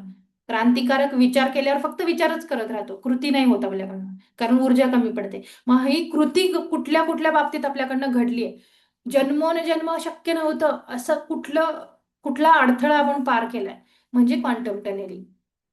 ठीक आहे. तर पुढे जाऊयात. पुढच्या कन्सेप्ट आहेत क्वांटम हिलिंग. आता हिलिंग सायंटिफिकली पण प्रूव्ह केले आता बऱ्याच प्लॅटफॉर्मवरती वगैरे आपण बघतो, किंवा इकडे तिकडे हिलिंग हिलिंग हिलिंग म्हणजे काय, हिलिंग दुसऱ्यानेच करावं लागतं का, की आपण करू शकतो? तर ह्याच्यात थोडक्यात याचं उत्तर आहे, चेतनेचा शरीरावर पडणारा प्रभाव म्हणजे हिलिंग. हा शब्द फक्त क्वांटम फिजिक्स मधला आहे म्हणून वेगळा आहे. हे हिलिंग आधी होत नव्हतं का आपल्या पूर्वजांच्या वेळी, आजोबा पंजोबांच्या काळात, खापर पंजोबा आणखीन त्याच्या आधी? इनफॅक्ट आत्तापेक्षा तेव्हा जास्ती हेलिंग व्हायचं. का व्हायचं? कारण अंतर्मुखता जास्त असायची, अवेअरनेस जास्ती असायचा. काय वागतोय, काय करतोय, काय खातोय याच्याकडे लक्ष जास्ती असायचं, जे की आत्ता भरकटलोय आपण बाकीच्या गोष्टींमुळं. त्यामुळं तेव्हा हे हिलिंग जास्ती प्रमाणात व्हायचं. आणि विश्वास, श्रद्धा, विश्वास या गोष्टी तेव्हा जास्ती होत्या. त्यामुळे हे हिलिंग आहे ना, चेतनेच्या स्तरावरचं तेव्हा जास्ती घडायचं. आता ते सांगावं लागतंय चेतनेकडे लक्ष देण्यासाठी, हिलिंग करण्यासाठी आपल्याला त्या स्टेटला घेऊन जावं लागतंय. स्वतःहून आपल्याकडे जाण्याची क्षमता आपण गमावत चाललोय. कशामुळे? हे बाकीच्या गोष्टींमध्ये अडकल्यामुळे. मग क्वांटम हिलिंग म्हणजे काय आहे? चेतना आणि शरीर यांचा क्वांटम स्तरावरती घडणारा अद्भुत संबंध, ज्याच्यामुळं येस पेशन्स होते. कारण की तेच पेशन्स होते म्हणजे थांबण्याची तयारी होती, म्हणजे स्विच ऑन स्विच ऑफ होता येत होतं तेव्हा. त्यांना वेगळं शिकवायला लागत नव्हतं पूर्वीच्या लोकांना. आता आपल्याला सगळं शिकवायला लागतं, शिकवून सुद्धा त्याचं इम्प्लिमेंटेशन होत नाहीये. का होत नाहीये ते आपल्याला बघायला पाहिजे. कारण प्रत्येकामधला तो बॅरियर वेगवेगळा आहे. प्रत्येकामधला बॅरियर वेगळा, म्हणजे कोणाला अहंकार असू शकते, हे सांगतात म्हणून आम्ही काय ऐकायचं, असं थोडीच असतं. दुसरं असं असतं की हा पटतंय सगळं, पण बघू नंतर, त्याच्या एवढी काय सिन्सिअरिटी नाहीये, ते त्याचा इम्पॉर्टन्स तेवढा जाणवत नाही, म्हणून काय काय जण इम्प्लिमेंटेशन करू शकत नाही. काय काय जण खूप वाटतं आतमधून, खूप वाटतं बदललं, म्हणजे शिकलोय, समजलंय, सांगितलं गेलंय तर केलं पाहिजे, केलं पाहिजे, केलं पाहिजे, केलं पाहिजे, पण आतमधला आळस करूच देत नाही आपल्याला. मग कोणाचा आहे तो आळस? त्याचं ते एक मोठं बॅरियर आहे ना आळस म्हणजे. डिसिप्लिन मध्ये राहणं खूप अवघड गोष्ट आहे. तर हे सगळं तेव्हा होतं, ते वेगळं शिकवायला लागत नव्हतं, जन्मतः होतं ते. आता जन्मल्यावर वयाची निम्मी वर्ष आपल्याला तेच शिकायला जातं. म्हणून चेतना खूप महत्वाची आहे, अवेअरनेस खूप महत्वाचा आहे, आणि त्या चेतनेचा शरीरावर जो प्रभाव पडतो त्याला हिलिंग म्हणतात. मग चेतना आणि शरीर यांचं क्वांटम स्तरावर थेट कनेक्शन असतं. आणि प्लेसिबो इफेक्ट, जो डिस्पेन्झा किंवा ब्रूस लिप्टन, सगळ्यात पहिलं ब्रूस लिप्टननी सांगितलं, शास्त्रज्ञांची नावं आहे ती. त्यांनी एपिजेनेटिक्सचा शोध लावला. एपिजेनेटिक्स म्हणजे काय? आपल्या आतमध्ये जे डीएनएच्या आतमध्ये जीन्स असतात, त्या जीन्सचं वागणं कसं असतं एक्झॅक्टली, हे सूक्ष्म कण आहेत ना, एक्झॅक्टली वेगळं परत त्याला एक्सप्लेन नाही करत मी, तसं असतं.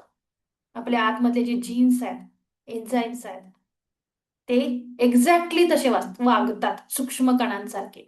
मग ब्रूस लिप्टननं शोध लावला की शरीरातल्या पेशींवरती खोल परिणाम ज्या गोष्टी करतात, त्यातनं जे काही निर्माण होतं ती फील्ड म्हणजे इपिजेनेटिक्स आहे. मग इपिजेनेटिक्सच्या संशोधनानुसार आपले विचार आणि भावना आपल्या डीएनएला बदलू शकतात, बदलतात, किंवा आपल्या शरीराला डीएनएला बदलतात, म्हणजे ऑब्व्हियसली आपल्या शरीराला बदलू शकतात. डीएनए म्हणजे काय? अनेक, म्हणजे आपल्या आत पेशींमध्ये असलेला एक काय म्हणू, जादूचा कण म्हणता येईल त्याला. त्याला आपण डीएनए म्हणू, जो की इतका सूक्ष्म आहे, इतका सूक्ष्म आहे की सगळं काही त्याच्यामध्ये, त्याच्यामध्येच बदल घडल्यावरती शरीरामध्ये बदल घडतात, बुद्धीमध्ये, मेंदूमध्ये बदल घडतात. तर हा डीएनए जेव्हा बदलू शकतो, याचा अर्थ आपल्या पेशी बदलू शकतात. मग अशा अनेक पेशींपासून आपलं शरीर बनलंय, अवयव बनलेत. अ, अनेक पेशींपासून अवयव बनलेत आणि अनेक अवयव एकत्र येऊन शरीर बनले. म्हणून ही सगळे जे काही आहे ना, येस सुवर्णा मॅडम, हे सगळं तेच आहे ना, की ज्या गोष्टींवरती आपण विश्वास ठेवतो ना, त्या गोष्टी घडतात. विश्वासावरती जग चालतं. मग हे विश्वास खूप महत्वाचे आहे, म्हणजे भावना खूप महत्वाच्या आहेत आपल्या. मग विचार आणि भावना डीएनए ला बदलू शकतात. मग नुसते विचार नाही बदलणार, त्याच्याशी रिलेटेड भावना पण पाहिजे. म्हणून नुसते अफर्मेशन्स काम करत नाहीत. फिलिंग्स असतील त्याच्यासोबत तर ते काम करतात, नाहीतर नाही करत. जसं की सकारात्मक विचार, ध्यान, श्रद्धा हे लिहिले बघा इथे पलीकडे, की यांचा आरोग्यावर वैज्ञानिकदृष्ट्या सिद्ध झालेला प्रभाव आहे. त्यालाच क्वांटम हिलिंग म्हणतात. मग हे ऊर्जेचं संतुलन साधता आलं पाहिजे, स्विच ऑन स्विच ऑफ होता आलं पाहिजे. मग मन, भावना या कंपन संख्यांचा एकत्रित उपयोग करून आपण स्वतःच्या आरोग्याचे निर्माते होऊ शकतो. मग सगळं काही आपल्याच हातात आहे. आपणच क्रिएटर आहोत. I am creator, we are creator. मग आपल्याला जर आपल्या भावना कंट्रोलमध्ये ठेवता येतात, की बाहेरच्यानी काही म्हटलं, काही वागलं, मनाविरुद्ध झालं, तर आपल्या भावना बिघडतात, विचार बिघडतात, आतमधलं सगळं बिघडतं. बघायचंय आपलं आपल्याला. मग या केसमध्ये आपण हिलिंग करू शकणार आहे का स्वतःचं? नाही करू शकत. तसं बघितलं तर प्रत्येक क्षणाला आपण हिलिंग करू शकतो आपल्या स्वतःचं. बाहेर दवाखान्यात जायची गरज नाही, का कुठल्या हिलरकडे जायची गरज नाही, का काहीच करायचं, ध्यानही करायची गरज नाही वेगळं बसून. एवढ्या क्षमता आहेत. जर क्वांटम लेवलला आपण काम करायला लागलो आपल्यावरती, तेवढ्या उच्च ऊर्जेत गेलो आपण, तर हे सगळं करू शकतो. मग इथं ब्रुस लिप्टननी प्लेसिबो इफेक्ट सांगितलं. प्लेसिबो इफेक्ट म्हणजे काय, की आपल्याला जे हवंय, अपेक्षा जी आहे, ते घडलंय याच्यावरती विश्वास ठेवला, की आपल्या मेंदूमध्ये काही रसायनं निर्माण होतात, जैव रासायनिक प्रतिसाद किंवा हार्मोन सिक्रीट होणं म्हणतात त्याला. आणि त्याच्यातनं मग आपल्या शरीरावरती बदल दिसतात. जसं की आपला फॅमिली डॉक्टर असतो, हे खूपदा उदाहरण दिलं गेलंय. त्याच्याकडे गेलं की आपल्याला निम्म बरं वाटतं औषध न घेता. नुसतं त्याच्याकडे जाऊन भेटून बोलून आलं, सांगून आलं काय होतंय ते, आणि त्यांनी त्याच्यावरती ह्या गोळ्या ह्याच्यामुळे हे झालं एवढं जरी सांगितलं तरी आपण अर्धे बरे होतो गोळ्या घ्यायच्या आधी. हे कशामुळं? हा प्लेसिबो इफेक्ट आहे. कारण की आपल्या मेंदूमध्ये ती हार्मोन सिक्रीट होते, त्यातनं जे काही इंडोर्फिन हार्मोन आहे ते सिक्रीट झाल्यावरती आपल्यावरती तो प्लेसिबो इफेक्ट दिसतो. त्याच्यानंतर ताण आल्यावर काय होतं? ताण येतो म्हणजे मेंदूवरती ताण येतो. मग आपल्या मेंदूमध्ये हायपोथॅलॅमस, पिट्युटरी ग्लँड्स आहेत. या दोन्ही, हायपोथॅलॅमस सहस्त्रार चक्र, पिट्युटरी ग्लँड म्हणजे आज्ञाचक्र, आणि ॲड्रिनल ग्लँड म्हणजे मूलाधार चक्र. तर या ताणाचा परिणाम आपल्या सहस्रार चक्रावर, आज्ञाचक्रावर, आणि त्याचं कनेक्शन ॲड्रिनल ग्रंथी म्हणजे मूलाधारावरती डायरेक्ट कनेक्शन होतं. आणि मग ताण आल्यावरती काय काय होतं आपल्याला ते वेगळं सांगायची गरज नाही. म्हणजे आपलं मूलाधार चक्र इम्बॅलन्स होतं, आणि सगळ्या चक्रांचं मूळ म्हणजे मूलाधार चक्र. म्हणजेच काय होतं, की मेंदूमध्ये पहिल्यांदा हायपोथॅलॅमस पिट्युटरी ग्लँड मधनं कॉर्टिसोल आणि ॲड्रिनल, कॉर्टिसोल रिलीज होतं, आणि ते रिलीज होऊन ते सॉरी आपल्या मूलाधार चक्रातल्या ॲड्रिनल ग्रंथीला सिग्नल देतं, आणि मग ॲड्रिनल ग्रंथीमधनं ॲड्रिनलाईन म्हणून एन्झाईम किंवा हार्मोन सिक्रीट होतं. आणि हे दोन्ही सिक्रीट झाल्यानंतर ना आपल्या शरीरावरती परिणाम जाणवतात. जसं की ताण आला की झोप लागत नाही, खूप भूक लागते किंवा भूकच लागत नाही, किंवा खूप भीती वाटली तर पोटात गोळा येणं, घाम येणं, हे सगळं जे काही आहे ना, आपल्या आतमधले ग्रंथी हार्मोन सिक्रीट करतात वेगवेगळे, आणि त्याचे परिणाम दाखवतात शरीरावरती. मग हे सगळं कशामुळे होतं? भावनांचा खेळ आहे सगळा. मग जेवढं आपण स्थितप्रज्ञ राहू तेवढं कंट्रोलमध्ये राहू. मग हे सिम्पॅथेटिक आणि पॅरासिम्पॅथेटिक इफेक्ट ब्रेनवरचे, fight and flight mode, rest and digest mode, हृदयाची गती वाढणं कमी होणं, कॉर्टिसोल वाढणं कमी होणं, हे सगळं सगळं भावनेवरती आणि विचारांवरती डिपेंड आहे. किती महत्वाचे आहेत आपल्या आतमधले विचार आणि भावना ते बघायचे. त्याच्यावरनं आपलं हे सगळं पुढचं कन्सेप्ट आहे. आणि पुन्हा तेच येईल, क्वांटम शिकतोय, समजून घेतोय ना आपण. सूक्ष्म स्तरावरती अंतर्मुख होणं किंवा अवेअरनेस मध्ये राहणं. आपण ज्या स्तरावर आहे हे कळणं आधी स्वतःला. सिम्पॅथॅटिक मोडवर आहे की पॅरासिम्पॅथॅटिक मोडवर आहे.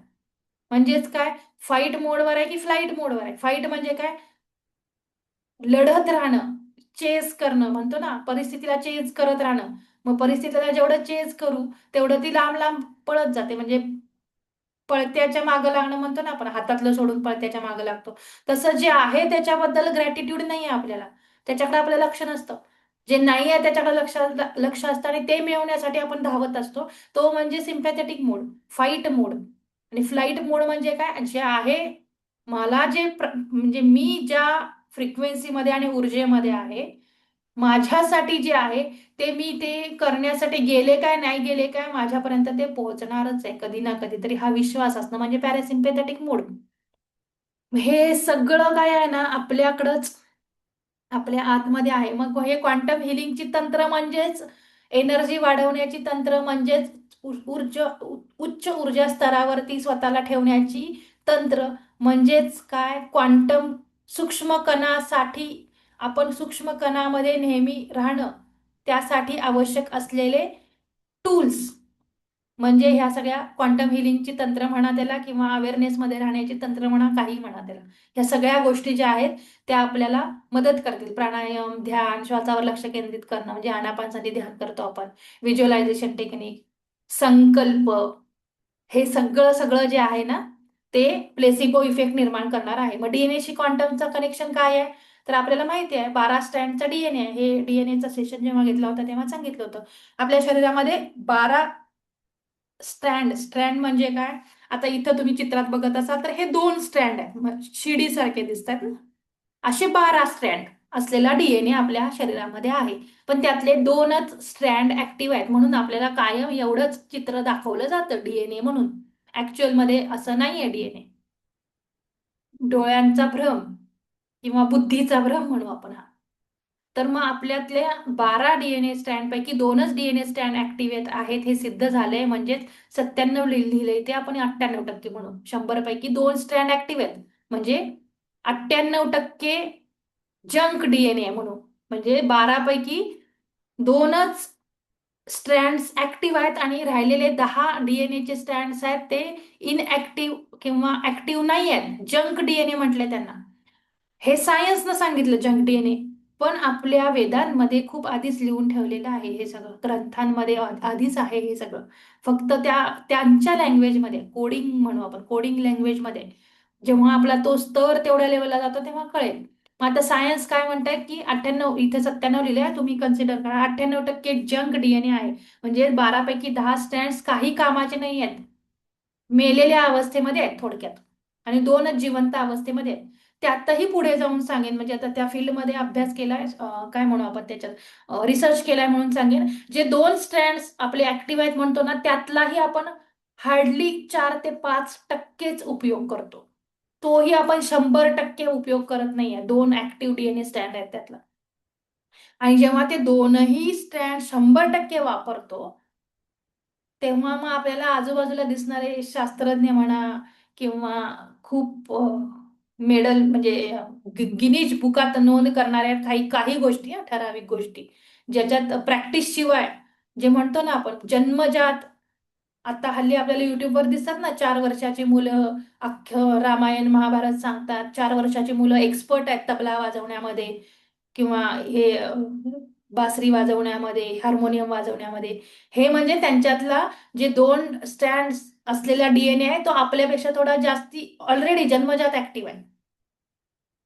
आणि हा आपण आपण ठरवलं तर आपण ऍक्टिव्ह करू शकतो. मग हे राहिलेला जो 98% जंक डीएनए म्हटलंय ना, तो जो निष्क्रिय आहे, मेलेल्या अवस्थेत आहे म्हटलं, तर खरं जी काही क्षमता आहे, खरं जे क्वांटम कन्सेप्ट म्हणू आपण किंवा अनुभूती किंवा अद्भुत गोष्टी ज्या आहेत त्या राहिलेल्या 98% डीएनए मध्ये आहेत. आणि ते जेव्हा ऍक्टिव्ह करायला लागू, आपण ऍक्टिव्ह करू, तेव्हा आपण लिमिटलेस होऊ.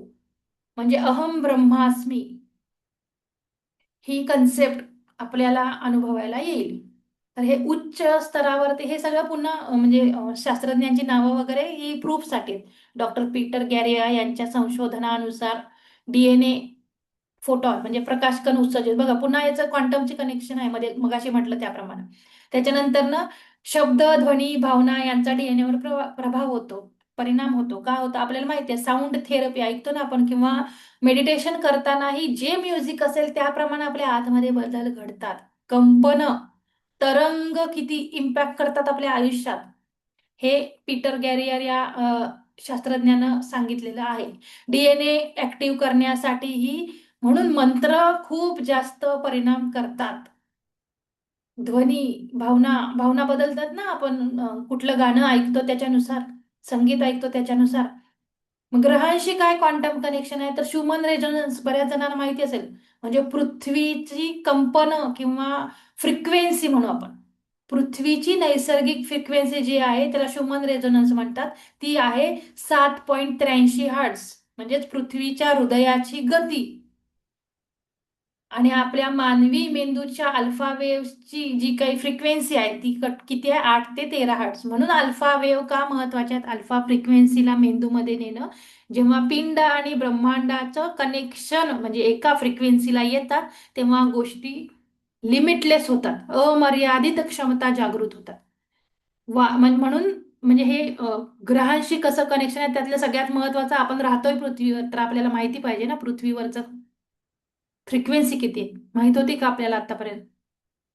म्हणून अल्फा फ्रिक्वेन्सीमध्ये राहणं का महत्वाचं आहे, कारण पृथ्वीची फ्रिक्वेन्सी ही तेवढीच आहे जेवढी आपली अल्फा फ्रिक्वेन्सी असते मेंदूची तेवढी. तर हे जेव्हा फ्रिक्वेन्सी मॅच होते तेव्हा बऱ्याच म्हणजे मग असे म्हटलं जसं अमर्याद अनुभूती यायला लागतात, अमर्यादतेच्या लिमिटलेस आपली ॲबिलिटी क्षमता. मग हे ग्राउंडिंग करणं पण महत्वाचं आहे. ऊर्जा जसं म्हटलं स्थितप्रज्ञ राहणं महत्वाचं आहे. कुठलाही प्रसंग बाहेरून झाला तरी आतमध्ये स्थितप्रज्ञ असणं जास्ती महत्वाचं आहे, तरच आपण हायर ऊर्जेत राहू शकतो. म्हणून ऊर्जा जास्त, जसं चक्रांचं आहे ना, ऊर्जा जास्त असूनही चालत नाही, कमी असूनही चालत नाही, ती बॅलेन्स पाहिजे, संतुलित पाहिजे. म्हणून हे ग्राउंडिंग वगैरे कन्सेप्ट आहेत. मग स्टार सीड आणि लाईट लाईट वर्कर म्हणजे काय याची संकल्पना. स्टार सीड म्हणजे उच्च चेतनेचे आत्मे जे विश्वाच्या विविध तारामंडळातून पृथ्वीवर जन्मलेले आहेत. इथं पण शास्त्रज्ञांनी हाही अभ्यास केलेला आहे की ते स्टार सीड्स जे आहेत, आपण प्रत्येक जण स्टार सीड आहे ऍक्च्युली, आपल्या नक्षत्राप्रमाणे कळतं ते, आपण तो कार्यक्रम घेतलेला आहे. तर हे स्टार सीड का आलेले असतात, त्याचं पर्पज काय आहे, कारण ते उच्च म्हणजे प्रत्येक स्टार सीड प्रमाणे त्याची चेतना वेगवेगळी आहे आणि त्याचं कार्य वेगवेगळं आहे. आणि मग लाईट वर्कर म्हणजे काय, लाईट वर्कर म्हणजे जे काय म्हणू आपण, प्रकाश पसरवणारे किंवा जगात प्रेम शांती किंवा जागृत करणारे, प्रेम किती महत्वाचं आहे, शांतता किती महत्वाची आहे. जसं की पहिलं शांततेचं नोबेल पारितोषिक कोणाला मिळालं, त्या लेडीचं नाव कोणाला आठवते, ज्यांना शांततेचा नोबेल पुरस्कार मिळाला ना, पहिल्या महिला. Mother Teresa. हा, तर त्या, तर ह्या म्हणजे लाईट वर्कर म्हणू शकतो आपण, की ज्यांनी शांतता पसरवली किती महत्वाचे हे दाखवून दिलं जगाला, म्हणून त्यांना नोबेल पारितोषिक मिळालं. तर हे हे म्हणजे लाईट वर्कर. मग ह्याच्यासाठी पण स्वतःला उच्च फ्रिक्वेन्सीमध्ये किंवा उच्च ऊर्जेमध्ये राहणं गरजेचं असतं, तरच दाखवू शकतो. नाहीतर आजूबाजूला किती गोष्टी आणि घटना घडत असतात. तर अशा पद्धतीने हे स्टार सीड आणि या सगळ्या गोष्टी पण त्याच्या म्हणजे पुन्हा हे उच्च कंपनांसाठी काय, उच्च कंपनं म्हणजे काय हे आता परत परत सांगण्याची गरज नाही. आपण तो एक चार्ट बघितलाय ना, की फ्रिक्वेन्सीचा, राग म्हणजे फ्रिक्वेन्सी किती, दुःख म्हणजे किती फ्रिक्वेन्सी, त्याच्यावरनं आपण उच्च कंपनं म्हणजे कुठली कंपनं, ब्लीस म्हणजे सगळ्यात हायेस्ट, किंवा प्रेम, ठीक आहे ब्लीस पण पोहोचणं, एनलायटनमेंट पर्यंत पोहोचणं लांबची गोष्ट आहे. त्याच्या आधी आपण जास्तीत जास्त हायर ऊर्जेत किंवा कंपनामध्ये राहण्याची भावना म्हणजे प्रेम, उच्च कंपनामध्ये राहण्यासाठी मदत करणारी भावना म्हणजे प्रेमाची भावना. मग हे प्रेम, आनंद, कृतज्ञता, शांतता ह्या सगळ्या हायर कंपना, हायर फ्रिक्वेन्सीच्या भावना आहेत. मग ह्या भावना आपण कशा कशा उंचवू शकतो आपल्यामध्ये, तर सेवा करून, निस्वार्थ सेवा करून, कंपॅशन करुणाभाव, ह्या बाकी म्हणजे त्याच्यामुळे काय होतं आपल्या शरीरात हे सगळं इथं लिहिलंय की ऑक्सिटोसिन हार्मोन आहे ते वाढतं, त्याच्यामुळं आपण आपली फ्रिक्वेन्सी वाढवू शकतो ऊर्जेची. आणि ही कंपनं वाढल्यामुळे काय होतं हे वेगळं सांगायची गरज नाही, तेच आपण करतोय आता आपल्या आयुष्यात. म्हणजे आपल्याला आपल्यामध्ये बदल करण्यासाठी ऊर्जा वाढवण्याशिवाय दुसरा ऑप्शनच नाही, कंपनं वाढवण्याशिवाय ऑप्शनच नाहीये जर पुढच्या स्टेजला जायचं असेल तर. मग डेव्हिड हॉकिन्स शास्त्रज्ञांनी त्या चेतना म्हणजे व्हिज्युअलायझेशन म्हणू थोडक्यात आपण, हे व्हिज्युअलायझेशन टेक्निक ज्या आहेत ना, जेवढ्या वापरू ना आपण, तेवढा आपण फास्ट मध्ये हायर चेतनेमध्ये जाऊ शकू. मग हे चेतनेने सर्व काही हे पुन्हा आपणच क्रिएटर आहोत. पुन्हा याच्यात डबल स्लिट एक्सपेरिमेंट कशी काय उपयोगात येते, आपल्याला सूक्ष्म कण व्हायचं आहे एवढंच लक्षात ठेवायचं आहे. तरंगांमध्ये परावर्तित व्हायचं आहे आपल्याला. मग मॅनिफेस्टेशन जे आहे, लॉ ऑफ अट्रॅक्शन, हे वेगळं काही नसून विचार, भावना आणि फ्रिक्वेन्सी आणि ऍक्च्युअल आपली परिस्थिती ह्यांची जेव्हा एकत्रीकरण होतं, सेम फ्रिक्वेन्सीला जेव्हा येतात, तेव्हा लॉ ऑफ अट्रॅक्शन काम करतं. म्हणजे आपल्याला जे हवं ते घडतं, म्हटलेल्या क्षणाला हजर असणं समोर, याला मॅनिफेस्टेशन किंवा लॉ ऑफ अट्रॅक्शन म्हणतात. मग ह्याच्यासाठी आपल्याला माहिती आहे, आपण खूपदा केले, व्हिज्युअलायझेशन टेक्निक वापरले, अफर्मेशन म्हणजे सकारात्मक प्रतिज्ञा किंवा वाक्य बोलतो आपण, कृतज्ञता व्यक्त करणं, भावना म्हणजे भावनांना कंट्रोलमध्ये ठेवणं, कंट्रोल म्हणजे दाबणं नव्हे. मग हे मॅट्रिक्स आणि डीएनए मधले जे म्हणजे बिलीफ जे आहेत ना, आपल्याला ते बदलणं गरजेचं आहे. जेवढे बिलीफ आपण बदलू तेवढं आपण लवकर पुढच्या लेवलला पोहोचू. तर अशा पद्धतीने आपण हे क्वांटम फिजिक्स आणि आपलं रोजचं आयुष्य ह्याच्यामध्ये का बदल करायला पाहिजे, ऊर्जा का वाढवायला पाहिजे, सूक्ष्म तरंगांमध्ये का परावर्तित व्हायला पाहिजे, रूपांतरण करून घ्यायला पाहिजे, स्वतःला का फ्लेक्झिबल बनवलं पाहिजे, ध्यान का केलं पाहिजे, याची उत्तरं यातनं देण्याचा छोटासा प्रयत्न. तर याच्यावर आधारित मॅडम पण पुढे आणखीन बरेच ऍडव्हान्स प्रोग्राम घेणार आहेत असं त्यांनी सांगितलं. तर मला वाटतंय तुम्हाला कळालं असेल, जेवढं काही घेतलं तेवढं प्रयत्न केला आहे. सगळंच कळावं अशी काही अपेक्षा नाहीये, कारण तसं ही कन्सेप्ट थोडी किचकट आहे असं म्हणू शकतो. अवघड नाहीये, किचकट आहे, बाकी काही नाही. जी कन्फ्युजन मध्ये टाकणारी आहे, म्हणून किचकट आहे, म्हणून आपल्याला अवघड वाटते, बाकी काही नाही. तर खूप खूप धन्यवाद तुम्हा सगळ्यांचे. रोज सकाळी तुम्ही वेळेत जॉईन होऊन हा सेशन अटेंड केला आणि स्वतःला जाणून घेण्यासाठी, पुढे घेऊन जाण्यासाठी, समजून घेण्याचा प्रयत्न केला, त्यासाठी सगळ्यांचे खूप मनापासून धन्यवाद. कोणाला काही प्रश्न, शंका काही असेल तर विचारू शकता आणि आवर्जून ग्रुपमध्ये शेअर करा ज्या गोष्टी आहेत क्वांटम फिजिक्स रिलेटेड त्या. मी सांगितलंय सगळ्यांना, चॅट बॉक्स मध्ये टाकू नका. मॅडमचं लक्ष आहे का वाचण्याकडे? आता थोड्या काही गोष्टी बदलायच्यात आपल्याला. आता बोला ना, माईक ओपन करून बोला, ग्रुपवर लिहा. तर खूप खूप धन्यवाद अमृता मॅडम, खूप छान झाला कार्यक्रम आणि सुंदरपणे तुम्ही सांगितलंय सगळं एक्सप्लेन करून. आता समजलं नाही त्यांनी रेकॉर्डिंग ऐकावं, रेकॉर्डिंग सगळं आपण टाकलेलं आहे युट्यूबवर आणि त्याच्यातून तुम्ही समजून घ्यायचंय. एवढंच नाही तर लिहून काढायच्यात नोट्स, कारण या टेक्निक पुढे वापरायच्या आहेत. यासाठी आपण हे सगळं शिकलेलो आहोत आणि मॅडमनी व्हिडिओ वगैरे दाखवून सांगितलेलं आहे. तुम्ही पण शोधा व्हिडिओ. तुम्हाला काही चांगले व्हिडिओ मिळाले तर तुम्ही डिस्कशन ग्रुपवर पोस्ट करू शकता. काल मॅडम हस्तमुद्रामध्ये ह्या 2 कन्सेप्ट वापरल्या, क्वांटम जम्प आणि क्वांटम टनेलिंग. 2 मुद्रा घेते मी कंपॅरिझन मध्ये.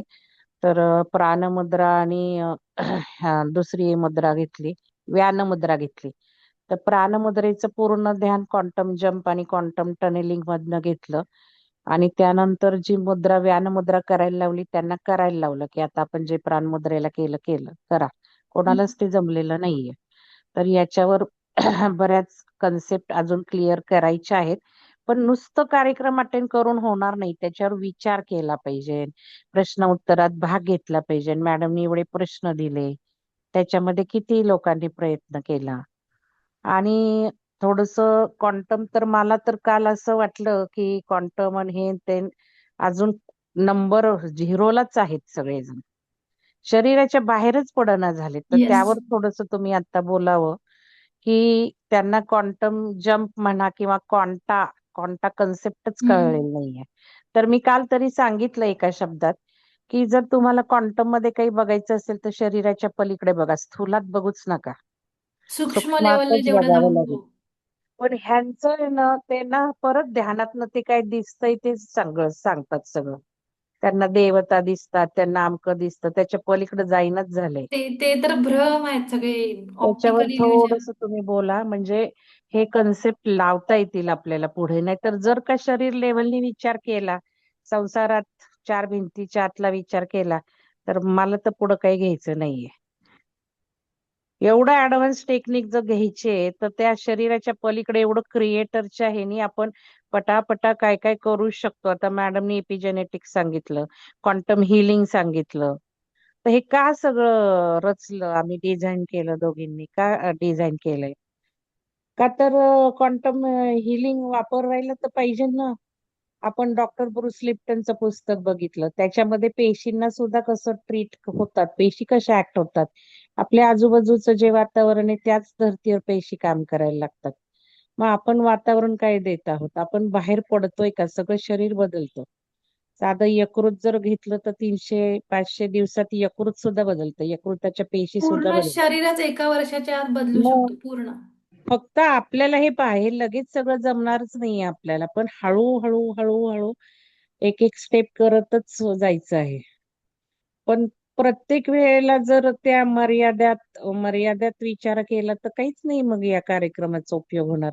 मॅडमनी प्रयत्न केले, म्हणजे मॅडमनी खूप एक्सप्लेन केलं, धडपड केली, वेळ घालवला, पहाटे उठल्या मॅडम, आपण उठलो, बस तेवढ्या पुरतच राहील. त्याचा फायदा करून जर घ्यायचा झाला ना तर समजून घ्या, वेळ आत्ताच द्या. शनिवार रविवार पण ठेवलाय आपल्या स्वाध्यायाला, तर ते मॅडमनी प्रश्न विचारलेले व्यवस्थित विचार करून उत्तर लिहा. तर मॅडम थोडस त्याच्यावर बोला की आता विचार कसा करायचा ओके. या लेव्हलनी, तर थोडक्यात तुम्ही एकदा सांगावं. आणि मग काही प्रश्न असतील तर विचारा तुम्ही. तर खूप खूप धन्यवाद अमृता मॅडम तुमचे. खूप सुंदर तुम्ही कार्यक्रम घेतला, जास्त वेळ देऊन घेतलेला आहे.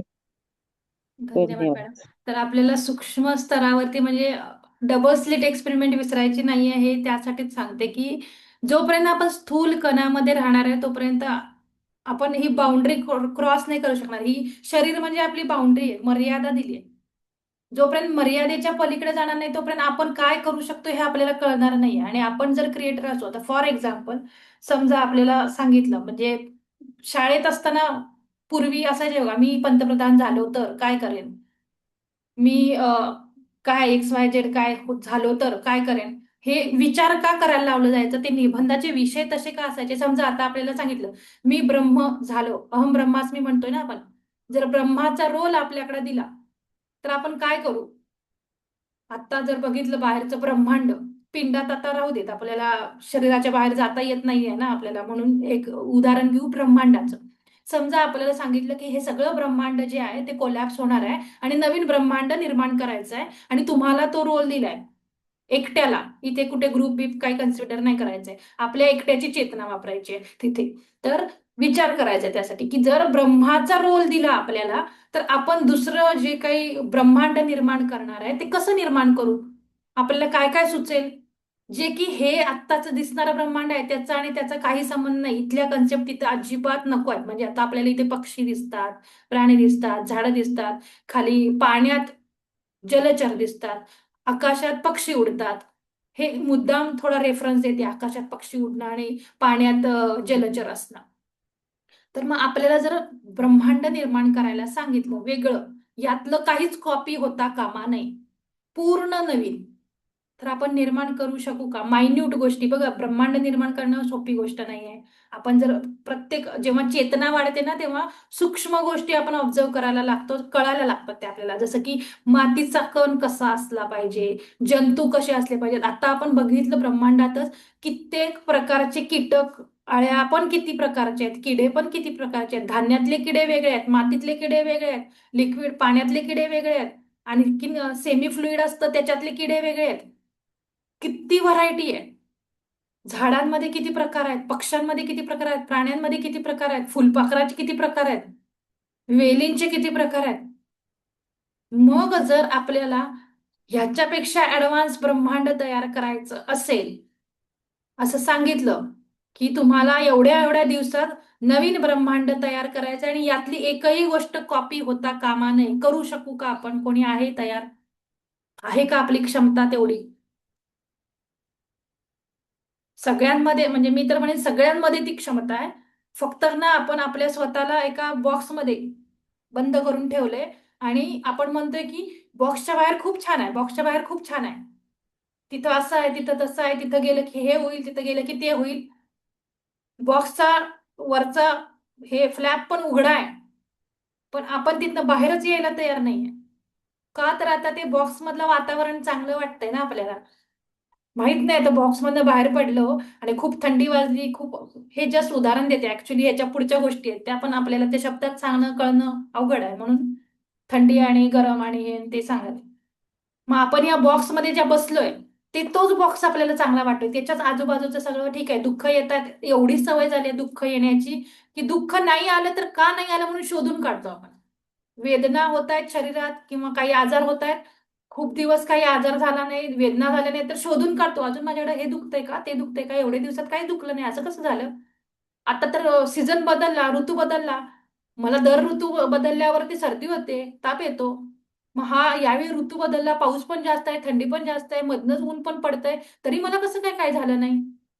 हे असले आपण विचार करतो, म्हणजे काय आपण त्या बॉक्समध्ये जे स्वतःला जे नाही आहे ना, परत तेच तेच विचार करून करून, म्हणजे विचार आणि भावनांमध्ये किती सामर्थ्य हे आता आपण बघितलं क्वांटम हिलिंगसाठी.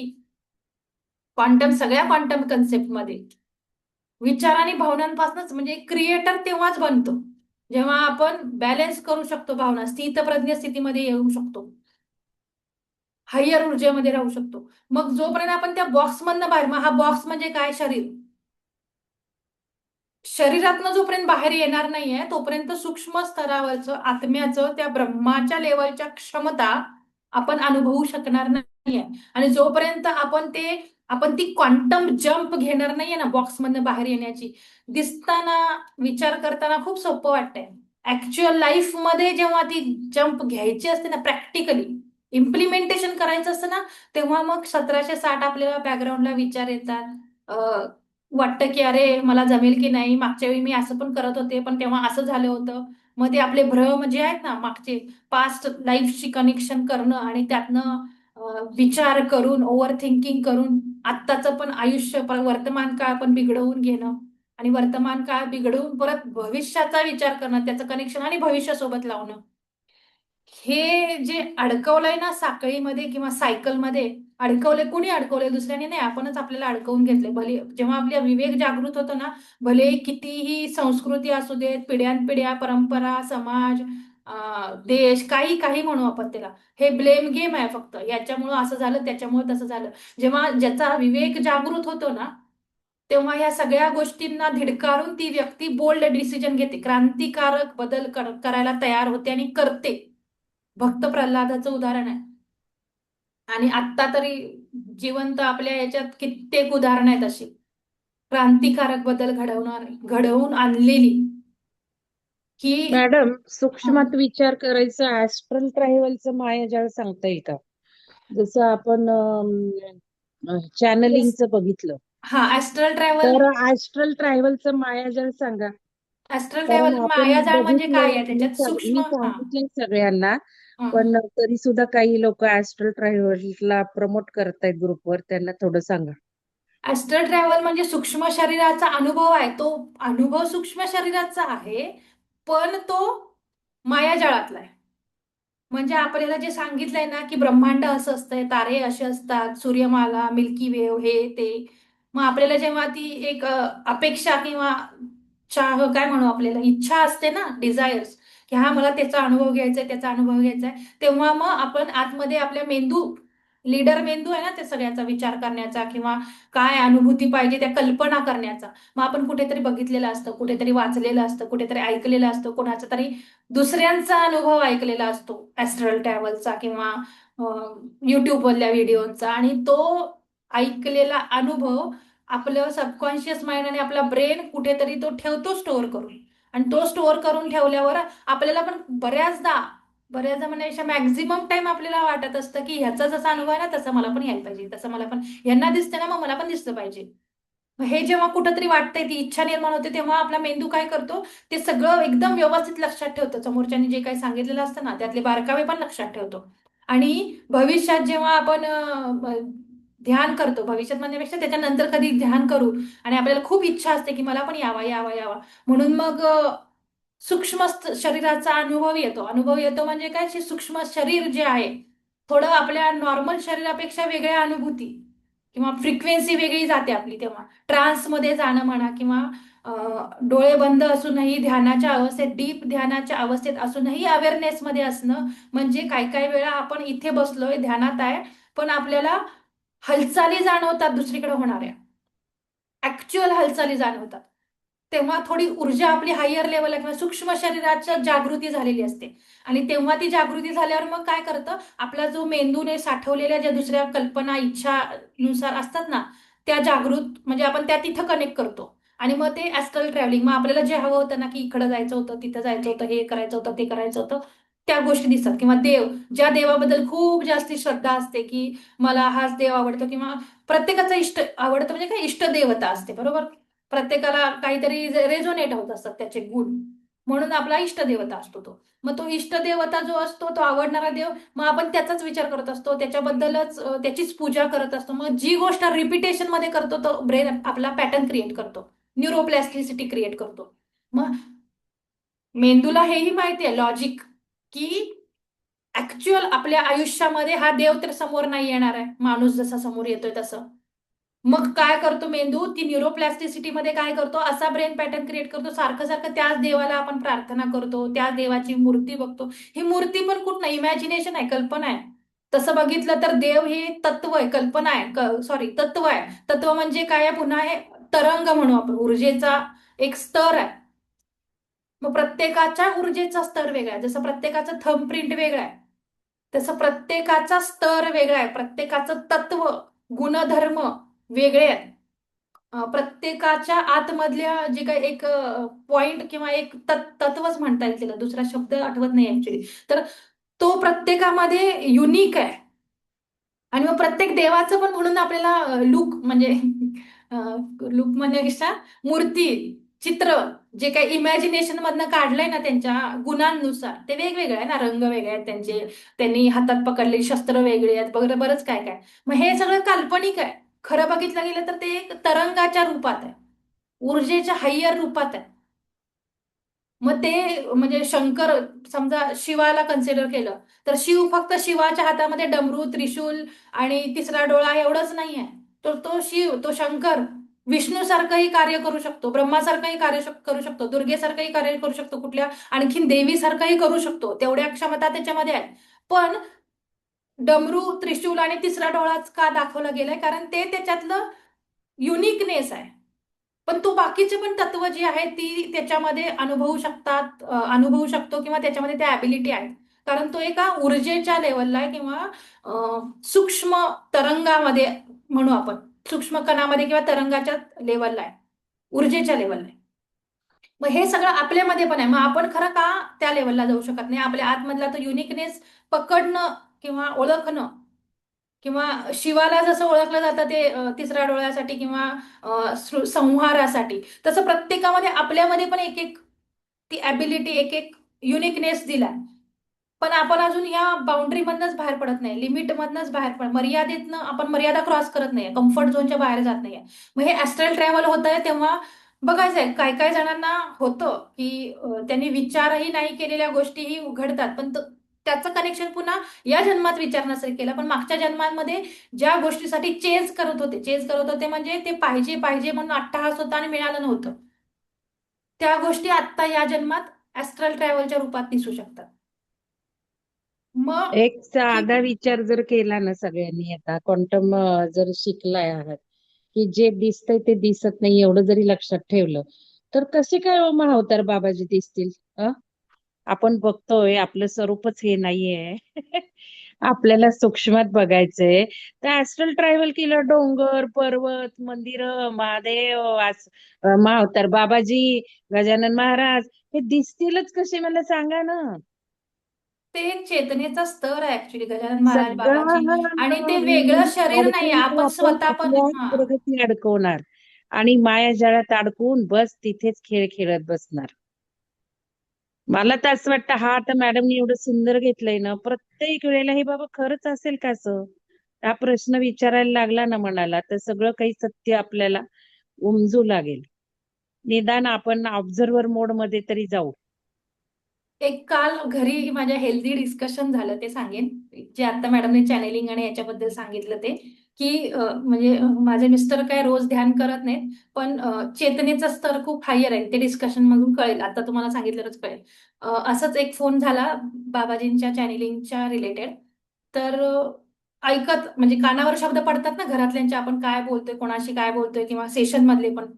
तर ते म्हटले की असं नाही वाटत का की पूर्वी पूर्वी म्हणण्यापेक्षा आपले संत होते ना, संत तुकाराम महाराज, ज्ञानेश्वर महाराज, त्यांनी ग्रंथ लिहिले, त्यांच्याकडनं पण ज्ञान आलं. तेही काही शाळा शिकले नव्हते फारशी किंवा काहीच नाही, बरोबर. तरीही त्यांच्याकडनं ज्ञान आलं. ते ज्ञान म्हणजे आत्मज्ञान होतं त्यांचं, बरोबर. पण त्यांनी कधीच असं नाही म्हटलं की मला यांचं चॅनेलिंग झालं, त्यांचं चॅनेलिंग झालं आणि मग मी लिहिलं. जसं तुकाराम महाराजांची स्वतःची गाथा आहे. म्हणजे हेही कन्सेप्ट माझ्या मिस्टरांकडनं डिस्कस झालेली सांगते, माझ्याकडनं नाही. मग बऱ्याचदा असं वाटतं की आपले जे लाईफ पार्टनर आहेत ना, आपण ध्यान करून पण आपल्या खूप पुढे आहेत, असं म्हणजे मला खूपदा अनुभूती येते ही. तर डिस्कशन नाही असं झालं की आहेतच, तुकाराम फॅक्टच महाराजांनी कधीच म्हटलं नाही की चॅनेलिंग थ्रू मला गाथा प्राप्त झाली. त्यांच्या आत्मज्ञानामधनं आली, त्यांनी ती उतरवली. तसंच संत ज्ञानेश्वर महाराजांनी ज्ञानेश्वरी सांगितली. त्यांना ती चॅनेलिंग वगैरे असं काही नाही झालं. त्यांना जे आत्मज्ञान झालं ते त्यांनी त्याच्यात लिहिलं. आणि ते खूप डिटेलमध्ये म्हणजे बारकाव्याने लिहिलंय. आत्मज्ञान हे बारकाव्यानेच असू शकतं. मग आत्ता जे काही कोणाला चॅनेलिंग होतंय, ते चॅनेलिंग चॅनेलिंग का म्हणतात, म्हणजे कोणाचंही असेल, म्हणजे इथं काही बाबाजींचं नाव घ्यायची गरज नाही आहे. खूप सारे चॅनेलिंग आहेत. मास्टर्स, वेगवेगळ्या एलियन्सची नावं आहेत, बरंच काय काय आहे. आपण रा बघितलं किंवा आणखीन कुठले कुठले खूप आहेत. मग हे का सांगतायत की यांचं चॅनेलिंग झालं, त्यांचं हे मला विचारलेला प्रश्न आहे माझ्या नवऱ्याने, की हे चॅनेलिंग झालं का म्हणतात. मग तेव्हा मी विचार केला, म्हटलं की हा, याचं उत्तर हे असू शकतं की ज्यांना स्वतःच्या आत्मज्ञानावरती कॉन्फिडन्स नसतो, विश्वास नसतो, ते की मला हे आत्मज्ञान झालंय आणि मला माझ्या आत्मज्ञानामधनं हे हे कळालंय, हे स्वतःचं नाव घेऊन सांगण्याचा तेवढा विश्वास किंवा कॉन्फिडन्स नसतो. म्हणून मग बाबाजींचं नाव सांगितलं जातं किंवा आणखीन कुठल्या मास्टर्सचं नाव सांगितलं जातं, सीतेचं नाव सांगितलं जातं, रामाचं नाव सांगितलं जातं, सीता किंवा जे काही आहे ते चॅनेलिंग झालं. का? कारण की आपलं नाव सांगितलं तर लोक विश्वास नाही ठेवणार. तुम्हाला कसं काय असं होऊ शकतं आत्मज्ञान? कारण आपलं इतर वेळेचं जे वागणं असतं ना, ते त्याला कारणीभूत असतं की त्या लोकांना आपल्यावर विश्वास बसणं शक्य नसतं की आपल्याला हे आत्मज्ञान होणं. म्हणून मग आपण त्या गोष्टीसाठी ह्या लोकांच्या नावांचा आधार घेतोय, असं उत्तर माझ्याकडनं आलं होतं. हे चूक बरोबर तुमचं तुम्ही ठरवा, माहित नाही. हे आमचं जे काल डिस्कशन झालं लाईव्ह, ते मी तुम्हाला अगदी सांगते. बरोबर उत्तर आलेलं आहे. खूप सुंदर आहे. त्याच्यात दुसरा भाग पण आहे, स्वतःचं वलय वाढवायचं, स्वतःबद्दल माहिती, जसं तुम्ही आधी सांगितलं की मला पण अनुभव आलाच पाहिजे, मलाही होतं हे हा. दाखवायचं. तर खूप सुंदर मॅडम तुम्हाला उत्तर आलं. मिस्टर सगळ्यांचेच मला असं वाटतं ते हायर चेतनेत असतातच, आपल्याला शिकायची गरज असते त्यांच्याकडनं. आणि अजून एक महत्वाचं की ज्ञानेश्वर म्हणा, हे म्हणा, आत्मज्ञान म्हणजे हे बघा, सगळं आपल्यात आहे. हे जे साधू संत ऋषींनी हे सगळं लिहून ठेवलं ना, आता हे क्वांटम मेकॅनिक्स काय, हे कित्येक वर्षापूर्वीच्या ग्रंथांमध्ये आपल्या ऋषींनी लिहिलेलं आहे. ते काय आज कळलेलं आहे, आपल्याला कळलंय. हो, मग पहिल्या त्यांनी दिवशी ते सांगितलंच सगळं ना, त्या लिहून ठेवलं. शास्त्रज्ञांनी स्वतः लिहिलंय की हे हो, मग उपनिषदामध्ये कसं आहे. काय लिहिलं त्यांनी ते? तर हे जे आहे ना, स्वतःच्या आतमध्ये सगळंच आहे. अहम ब्रह्मास्मी याचा अर्थ आहे आपले आतच सगळं सत्य भरलेलं आहे. फक्त गरज आहे ते डोकवायची आणि ध्यानाने समजून घ्यायची. त्यामुळे त्यांनी आतमध्ये ध्यानाच्या यात्रेमध्ये जे जे दिसलेलं आहे ते ते लिखाण करून ठेवलेलं आहे. म्हणजे सगळं काही आपल्या आतच आहे, म्हणून तर त्याला आत्मज्ञान म्हटलेलं आहे. आपण जर बाहेर बघायला लागलो ना, तर मग असं भरकटत जाणार. तर ऍस्ट्रल ट्रॅव्हल भरकटणं आहे, तुम्हाला सांगते. ट्रॅप आहे, ट्रॅप आहे. ते सुद्धा ब्रह्मांडातल्या हवेमधला प्रोग्राम आहे. आपल्याला कुठेही अडकायचं नाहीये, हे मी एकदा पुन्हा सांगते. कारण प्रत्येकाच्या अनुभवावर माझं लक्ष, मी काही यावेळेला रिॲक्शन दिल्या नाहीयेत. पण बारीक सगळ्यांचं काय लिखाण चालू आहे मला माहिती आहे. ग्रुपचा रोख थांबवायचा आहे, म्हणून मी इथे हे व्यक्त करत आहे. नाहीतर नाही त्या गोष्टींमध्ये स्वतःची प्रगती खुंटून घेणार. तर प्रश्न कोणाला विचारायचे असतील तर विचारा. अमृता मॅडमना काही विचारायचं असेल तर. कार्यक्रम कसा झाला त्याबद्दल बोला कोणीतरी. नाही तर ह्याच्यात ग्रुपवर टाका. चॅटबॉक्स मध्ये बघितलं नाही जात, कारण बोलण्यात खूपच असतं. हा खूपच छान झाला कार्यक्रम. अगदी म्हणजे कल्पना सुद्धा केली नव्हतं एवढं स्वतःमध्ये बदल होत आहे आतमध्ये. फक्त ते शब्दामध्ये व्यक्त करता येत नाहीये, पण हे सर्व खूप छान समजलं. म्हणजे अमेझिंग आहे हे लाईफ सगळं. खूप भारी. Thank you thank you thank you. थँक्यू. एक सांगावं असं वाटतंय, मी बहुतेक आता जे काही बोलले मगाशी ते क्वांटम जम्प सारखं वाटतंय मला, की जर मॅडमने युट्यूबवर टाकलं तर त्याच्या खाली बरेच कमेंट येतील किंवा बऱ्याच लोकांच्या धारणा ज्या होत्या त्या बदलतील, की असं कसं काय म्हणू शकतात की नाही, कट चॅनेलिंग. कारण करणार आहे मी ते कट करणार आहे. हा, तर ते आहे की शेवटी आपली जेवढी चेतना असेल त्याप्रमाणे आपल्याला समोरची गोष्ट मला का पटणं. मी बोलायचं होतं कारण कालपासून मी बघतीये, तर त्यामुळं ते मला बोलायचं होतं, पण मी आधीच ठरवलं होतं हे कट करायचं आहे, त्यामुळं डोंट वरी. हा, हम्म. काही त्यामुळे विचारायचं? आपल्याला आपल्यावरती विश्वास ठेवणं किती गरजेचं आहे. आपण क्रिएटर आहोत आणि आपल्या प्रत्येकाच्या आतमध्ये ते आत्मज्ञान येण्यासाठी तयार आहे, फक्त आपण त्याच्याकडे बघत नाही. आणि प्रत्येकामधनं वेगळी ज्ञानेश्वरी निर्माण होऊ शकते. प्रत्येकाच्या आतमधनं जे ज्ञान येणार आहे त्यांच्यातनं तुकारामांसारखी गाथा निर्माण होऊ शकते. मग जर एवढं सामर्थ्य आपल्याकडे आहे तर मग आपण का बाकीच्याच गोष्टींवरती डिपेंड राहतोय? हे आपल्याला विचारण्यासारखा खूप गहन प्रश्न आहे, विचार करण्यासारखा आहे. आणि त्यातनं आपल्याला आपल्या आतमध्ये बदल घडवण्यासारख्या गोष्टी आहेत. येस माया मॅडम बोला. हा, आपण आहे ना आपल्या भोवती एक चौकट आखून घेतो आणि त्या चौकटी बाहेर जायचं नसतं आपल्याला. ज्या हत्तीची आपल्याला गोष्ट आपण नेहमी म्हणतो की त्याला लहानपणी जे साखळीने बांधलेलं हा, असतं आणि त्याच्यातली शक्ती त्याला येस. माहित असते, परंतु तो मोठा झाल्यानंतर ते विसरून जातो. तसे आपणही आपल्यातलं जे आहे इंट्रोस्पेक्शन करत नाही आपण. आणि तो इंट्रोस्पेक्शन नाही केल्यामुळे आपला आत्मविश्वास तो आपण कुठेतरी गमावून बसलेलो असतो. मग तो आत्मविश्वासच आपल्याला वाढवायचा आहे. येस. तर चौकट तोडायची आहे आणि त्याच्यातून आपल्याला आपण ते क्वांटम जम्प आपल्याला घ्यायची आहे. म्हणजे त्या चौकटीच्या बाहेर येऊन मग तेच आपलं ते क्वांटम जम्प असेल. येस, कालचा खूप छान उदाहरण दिलं माया मॅडम तुम्ही. तर कालचा जो क्वांटम टनेलिंगचा प्रश्न होता ना, त्याला तर खूप समर्पक उत्तर आहे की अशा काय काय गोष्टी आहेत. म्हणजे छोट्यापासून आपण बघू शकतो ना आपल्या आयुष्यामध्ये की अशा क्वांटम टनेलिंग म्हणजे कम्फर्ट झोनच्या बाहेर जाऊन काय करू शकतो. आतापर्यंत समाजाने आपल्यावर थोपवलंय, घरातल्याने थोपवलं असेल किंवा आणि काही कोणी, आणि आपल्याला वाटते की नाही हे चुकीचं आहे, आणि आपल्या आतमधनं येतंय की आपल्याला हे पार करायचं आहे, हे नाही आहे, असं खरं नाही आहे हे. मग त्यासाठी हा, आपण कुठला असा बोल्ड डिसिजन घेऊन कृती केली आहे, विरोधात जाऊन म्हणू आपण थोडक्यात, क्रांतिकारक म्हटलं ना त्याला, विरोधात हा, जाऊन, हे अपेक्षित होतं. मला वाटते बरोबर. कालचा प्रश्न आज बऱ्यापैकी कळाला असेल सगळ्यांना. हो हो, खूप छान सांगितलं मॅडम. खूप खूप छान, धन्यवाद. खूप खूप सुंदर. येस, छाया मॅडम बोला. मॅडम, आज सुद्धा प्रश्न द्या सगळ्या कोर्सवर आधारित, म्हणजे पुढे जाता येतील. ही टेक्निक्स आपल्याला वापरून पुढे जायचं आहे. आपण काही ज्ञानासाठी म्हणजे माहितीसाठी हा नाही कार्यक्रम नाही attend घेतली. केला. आपल्याला हे सगळं वापरायचंय. तर त्या बेसवर आधारित काही द्या प्रश्न एक दोन, म्हणजे शनिवार रविवार त्यासाठी वापरा तुम्ही सगळ्यांनी, उद्या परवाचा. ओके. मी ग्रुपवर टाकते, म्हणजे लिखित हो, स्वरूपात ग्रुपवरच पाठवायचं. टाका, हा, ग्रुपवरच टाका. चालेल. कोणाला काही विचारायचंय का? चला, धन्यवाद मला सगळ्यांना, वाटतं या धन्यवाद. छाया मॅडमने पूर्ण अनम्यूट मॅडम केले. हात वर विचारा. छाया मॅडम बोलायचं होतं का?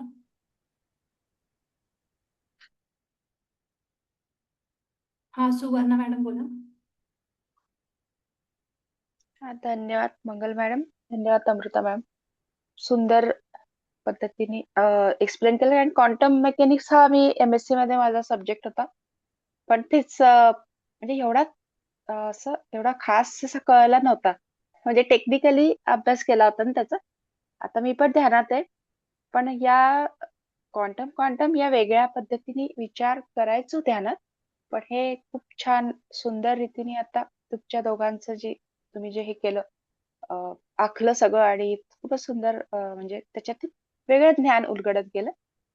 आणि हे बरोबर आहे तुम्ही म्हणालात की आताच्या ह्याच्यात चॅनलिंग होत आहे सगळ्यांना, पण तोच विश्वास म्हणजे मलाही पटतंय हे, की त्यांना स्वतःला स्वज्ञान होत आहे ब्रह्मांडातून.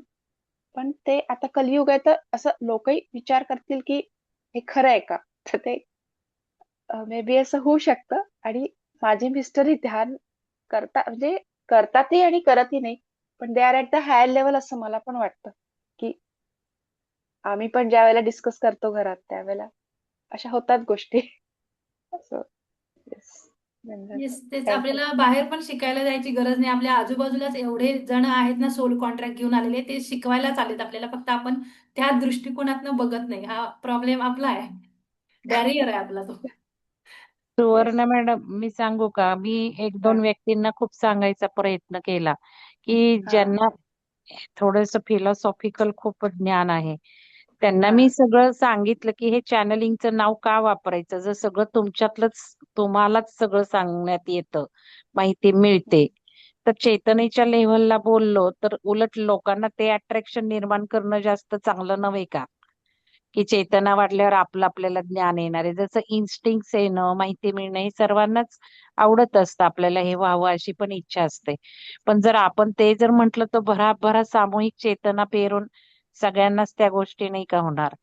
पण तरी सुद्धा अशी उत्तर आली, नाही नाही तुम्हाला असं वाटत असेल पण आम्हाला ते कम्फर्टेबल वाटतं, यांचं नाव घेणं आम्हालाही कम्फर्टेबल वाटतं. हम्म, मग शेवटी माझ्या बरोबर. लक्षात आलं की एक वलय पण क्रिएट करण्याची इच्छा असावी.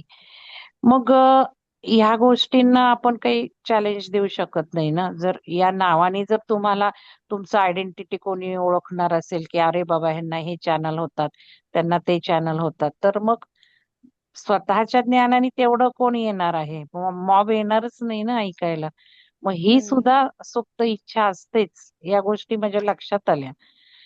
मॅडम, म्हणून मला मग याच्यामध्ये ना आता जसं की आपण आजूबाजूला, मला वाटतं मी थोडं रेकॉर्डिंग बंद करते.